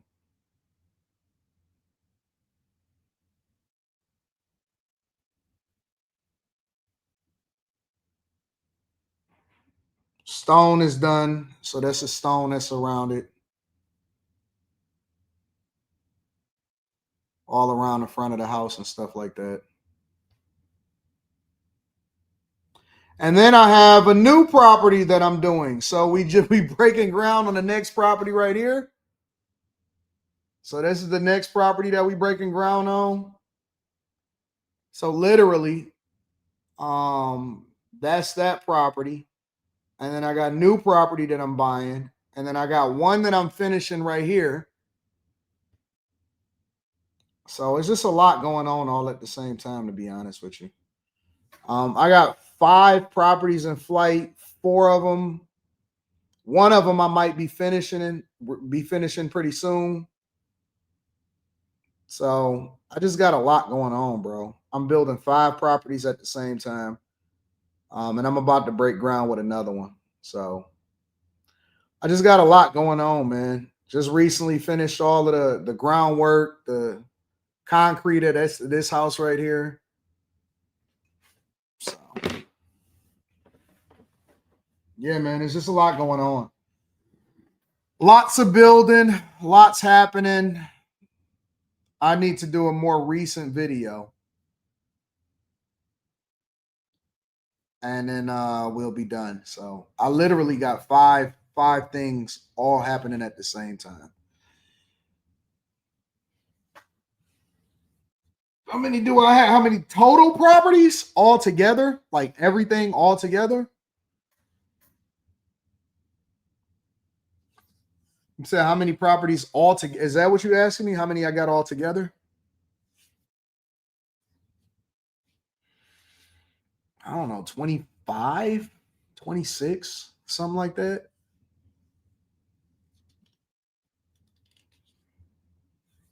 $25, $26. I showed y'all in Block Club the most recent properties that I purchased. I bought a lot of them, so that's why I be so broke, man. I keep trying to tell y'all, man. That's all my money goes into investments. All my money, literally every dime, every dollar goes to investments. Yeah, I want to ultimately get to the point to where the real estate part brings in $100,000 a month. So that's what I got. That's all I got, bro. I ain't got much, and that's it. So I ain't got no money, man. That's where all my money go. All my money goes to investments. All my money go into that, bro. I ain't got no money, man. Seriously, every month, my goal is to go broke. Every month, my goal is to go broke. And so I spend every single dollar. Do I have a property manager? I do not have a property manager. I don't. I just extends responsibilities. I don't really have that. I don't really have no problems. Very rarely do I ever get somebody that says, oh, I got a problem or this or that, so on and so forth. So I don't need a property manager. I'm not giving 10%, 15% of what I got going on to somebody to collect my rent. My goal, ultimately, within the next 15 years, single family homes alone, they don't have nothing to do. I want to get into building apartments too. But my goal is to have 100 properties. That's my goal. It's to scale up to where I eventually, over the next 10 years, by the time that we hit 2035, is to have 100 properties.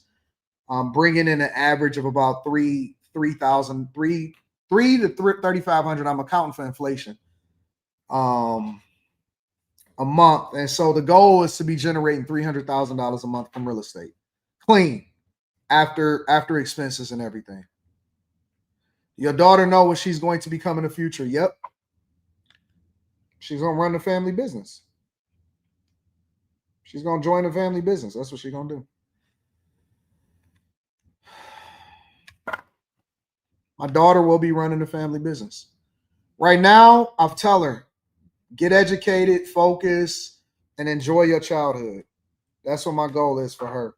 It's for her to become as educated as possible, for her to learn, enjoy her childhood, and to just enjoy life.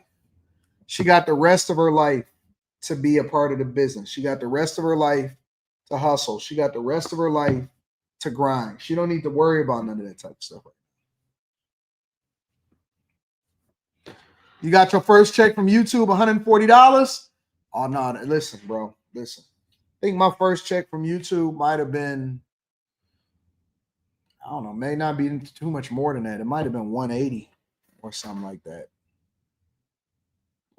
180. So I don't expect, let me say this, then we'll start to go ahead and wrap it up because it is Friday and I got other stuff to do. I got work to do. I don't expect for my daughter to even really start to get involved on like a full-time level in the family business until she's probably closer to 30. That's just the honest to God truth. I don't expect my daughter to start to get involved in anything family bit. I mean, it don't mean that she's not going to be involved in learning and different things. But I want her to focus on enjoying her youth, traveling. I want her to focus on learning how to cook. I want her to go to college. I want her to understand the business from the ground up. All of that. I want her to get married. Focus on all of the things that enjoying life, anything that's meaningful. I don't have a time limit on my daughter. There's not like, oh man, when you get out, as soon as you get college, you gotta do this, you gotta do that. No, that's not her life. Her life is to focus on life. Her life is to focus on spirituality. I want her to read her Bible. I want her to hang out with her friends. I want her to buy the cars that she wants. I want her to shop. I want her to focus on Taekwondo. I want her to do all of that. I don't ever want her to think about money. Money is not the goal. Money is not. I'm building it so that ultimately she'll be able to leverage her life experiences and the things that I teach her in order to continue. You know what I'm saying? Like we was having a conversation the other day, and she said, "Dad, what do you think I should get a job?" I just started breaking it down to her. I said, "Leslie, what would you get a job for? Don't you know that you'll be hustling backwards? Why would you do this? Why would you?" And so we started having a conversation about why it don't make sense for her to ever get a job. Why would you ever get a job? We have conversations about college. We have conversations about business. We have conversations about cars. We have conversations about the next trip. We supposed to go to Croatia next month. We're going to Croatia next month together. She's been to all the different countries, different states, continents, all of that stuff. So my goal for her is not to figure out how she can become an adult fast. My goal for her is for her to enjoy her life. I want her to enjoy her life. And then when she's ready to step into that, then she'll be ready. It don't matter if she's 30, 35, 40, 45, or whatever.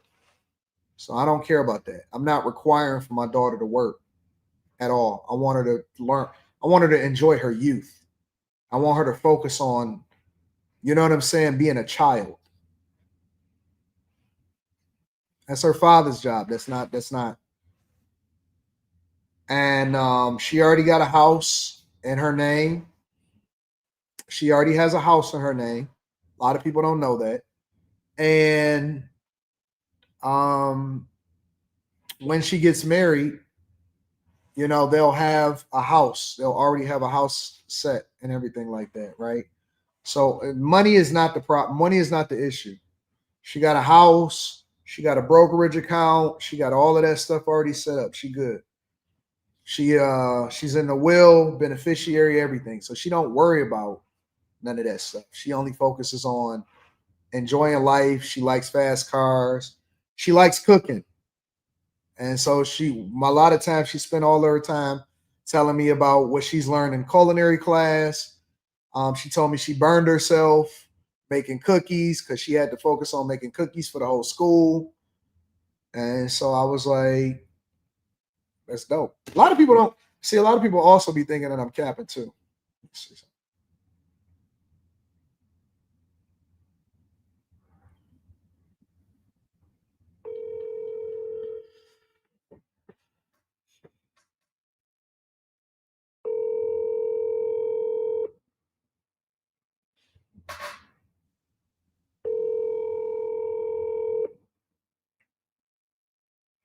Your call has been forwarded to.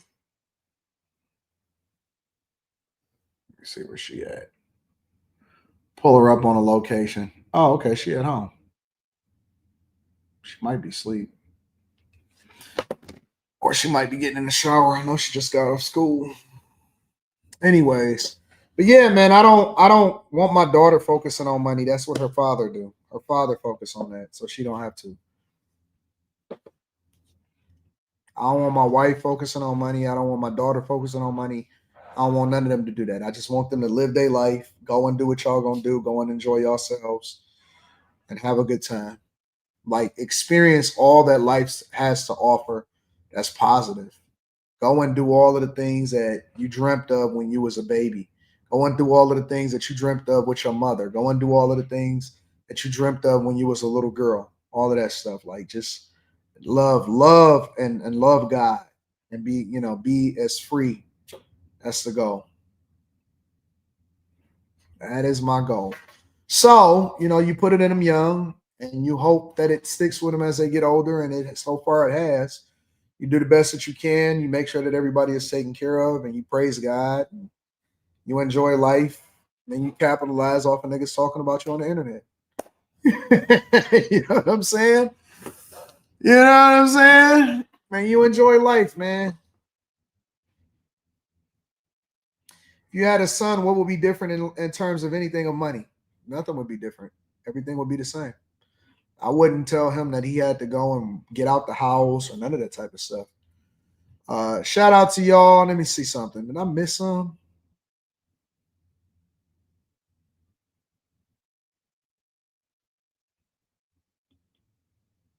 New house bill. Bitcoin Brown says, how was that chase call, AD? They throwing M's? It was a good call.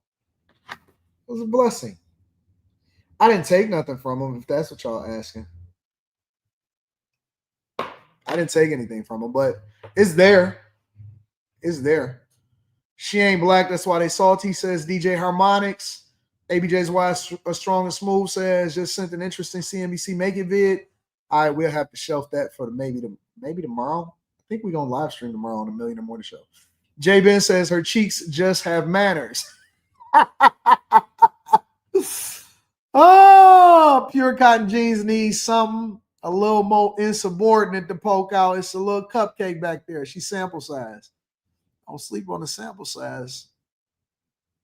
Don't sleep on the sample sizes. Carrington Love Jr. says, listening to NBA Youngboy, I didn't miss another show. David Ruffin voice. Let's talk game. What Lyric the Gamer says, she cute though. It's not that hard to turn a flat back into something nicely shaped. Just got to put in that work. J Dub says, is it worth making a Patreon video explaining capital gains, borrowing against assets, real estate tax shelters, and how CEOs use deferred compensation? I mean, if that's what y'all want me to do, I can break it down. I can go into it. I'll talk about whatever y'all want to on the Patreon. Just let me know. Yeah, Tiffany, I might do a little mini show tomorrow. I'm about to get outside and vlog because GM just put their they just put their name on the building of the new Hudson site. So I'm gonna head to that. I'm gonna go out to the Dearborn Walmart to see what all my Chaldean and Arabic people is living like. And then I think I'm gonna go and vlog at a property too. So I gotta see what that looks like too. Yeah, man, good show. So listen, after hours tonight, I don't know what we're gonna talk about. Might just wing it and freestyle it. And life is good. All right. I love y'all. I appreciate y'all. Till tonight, peace.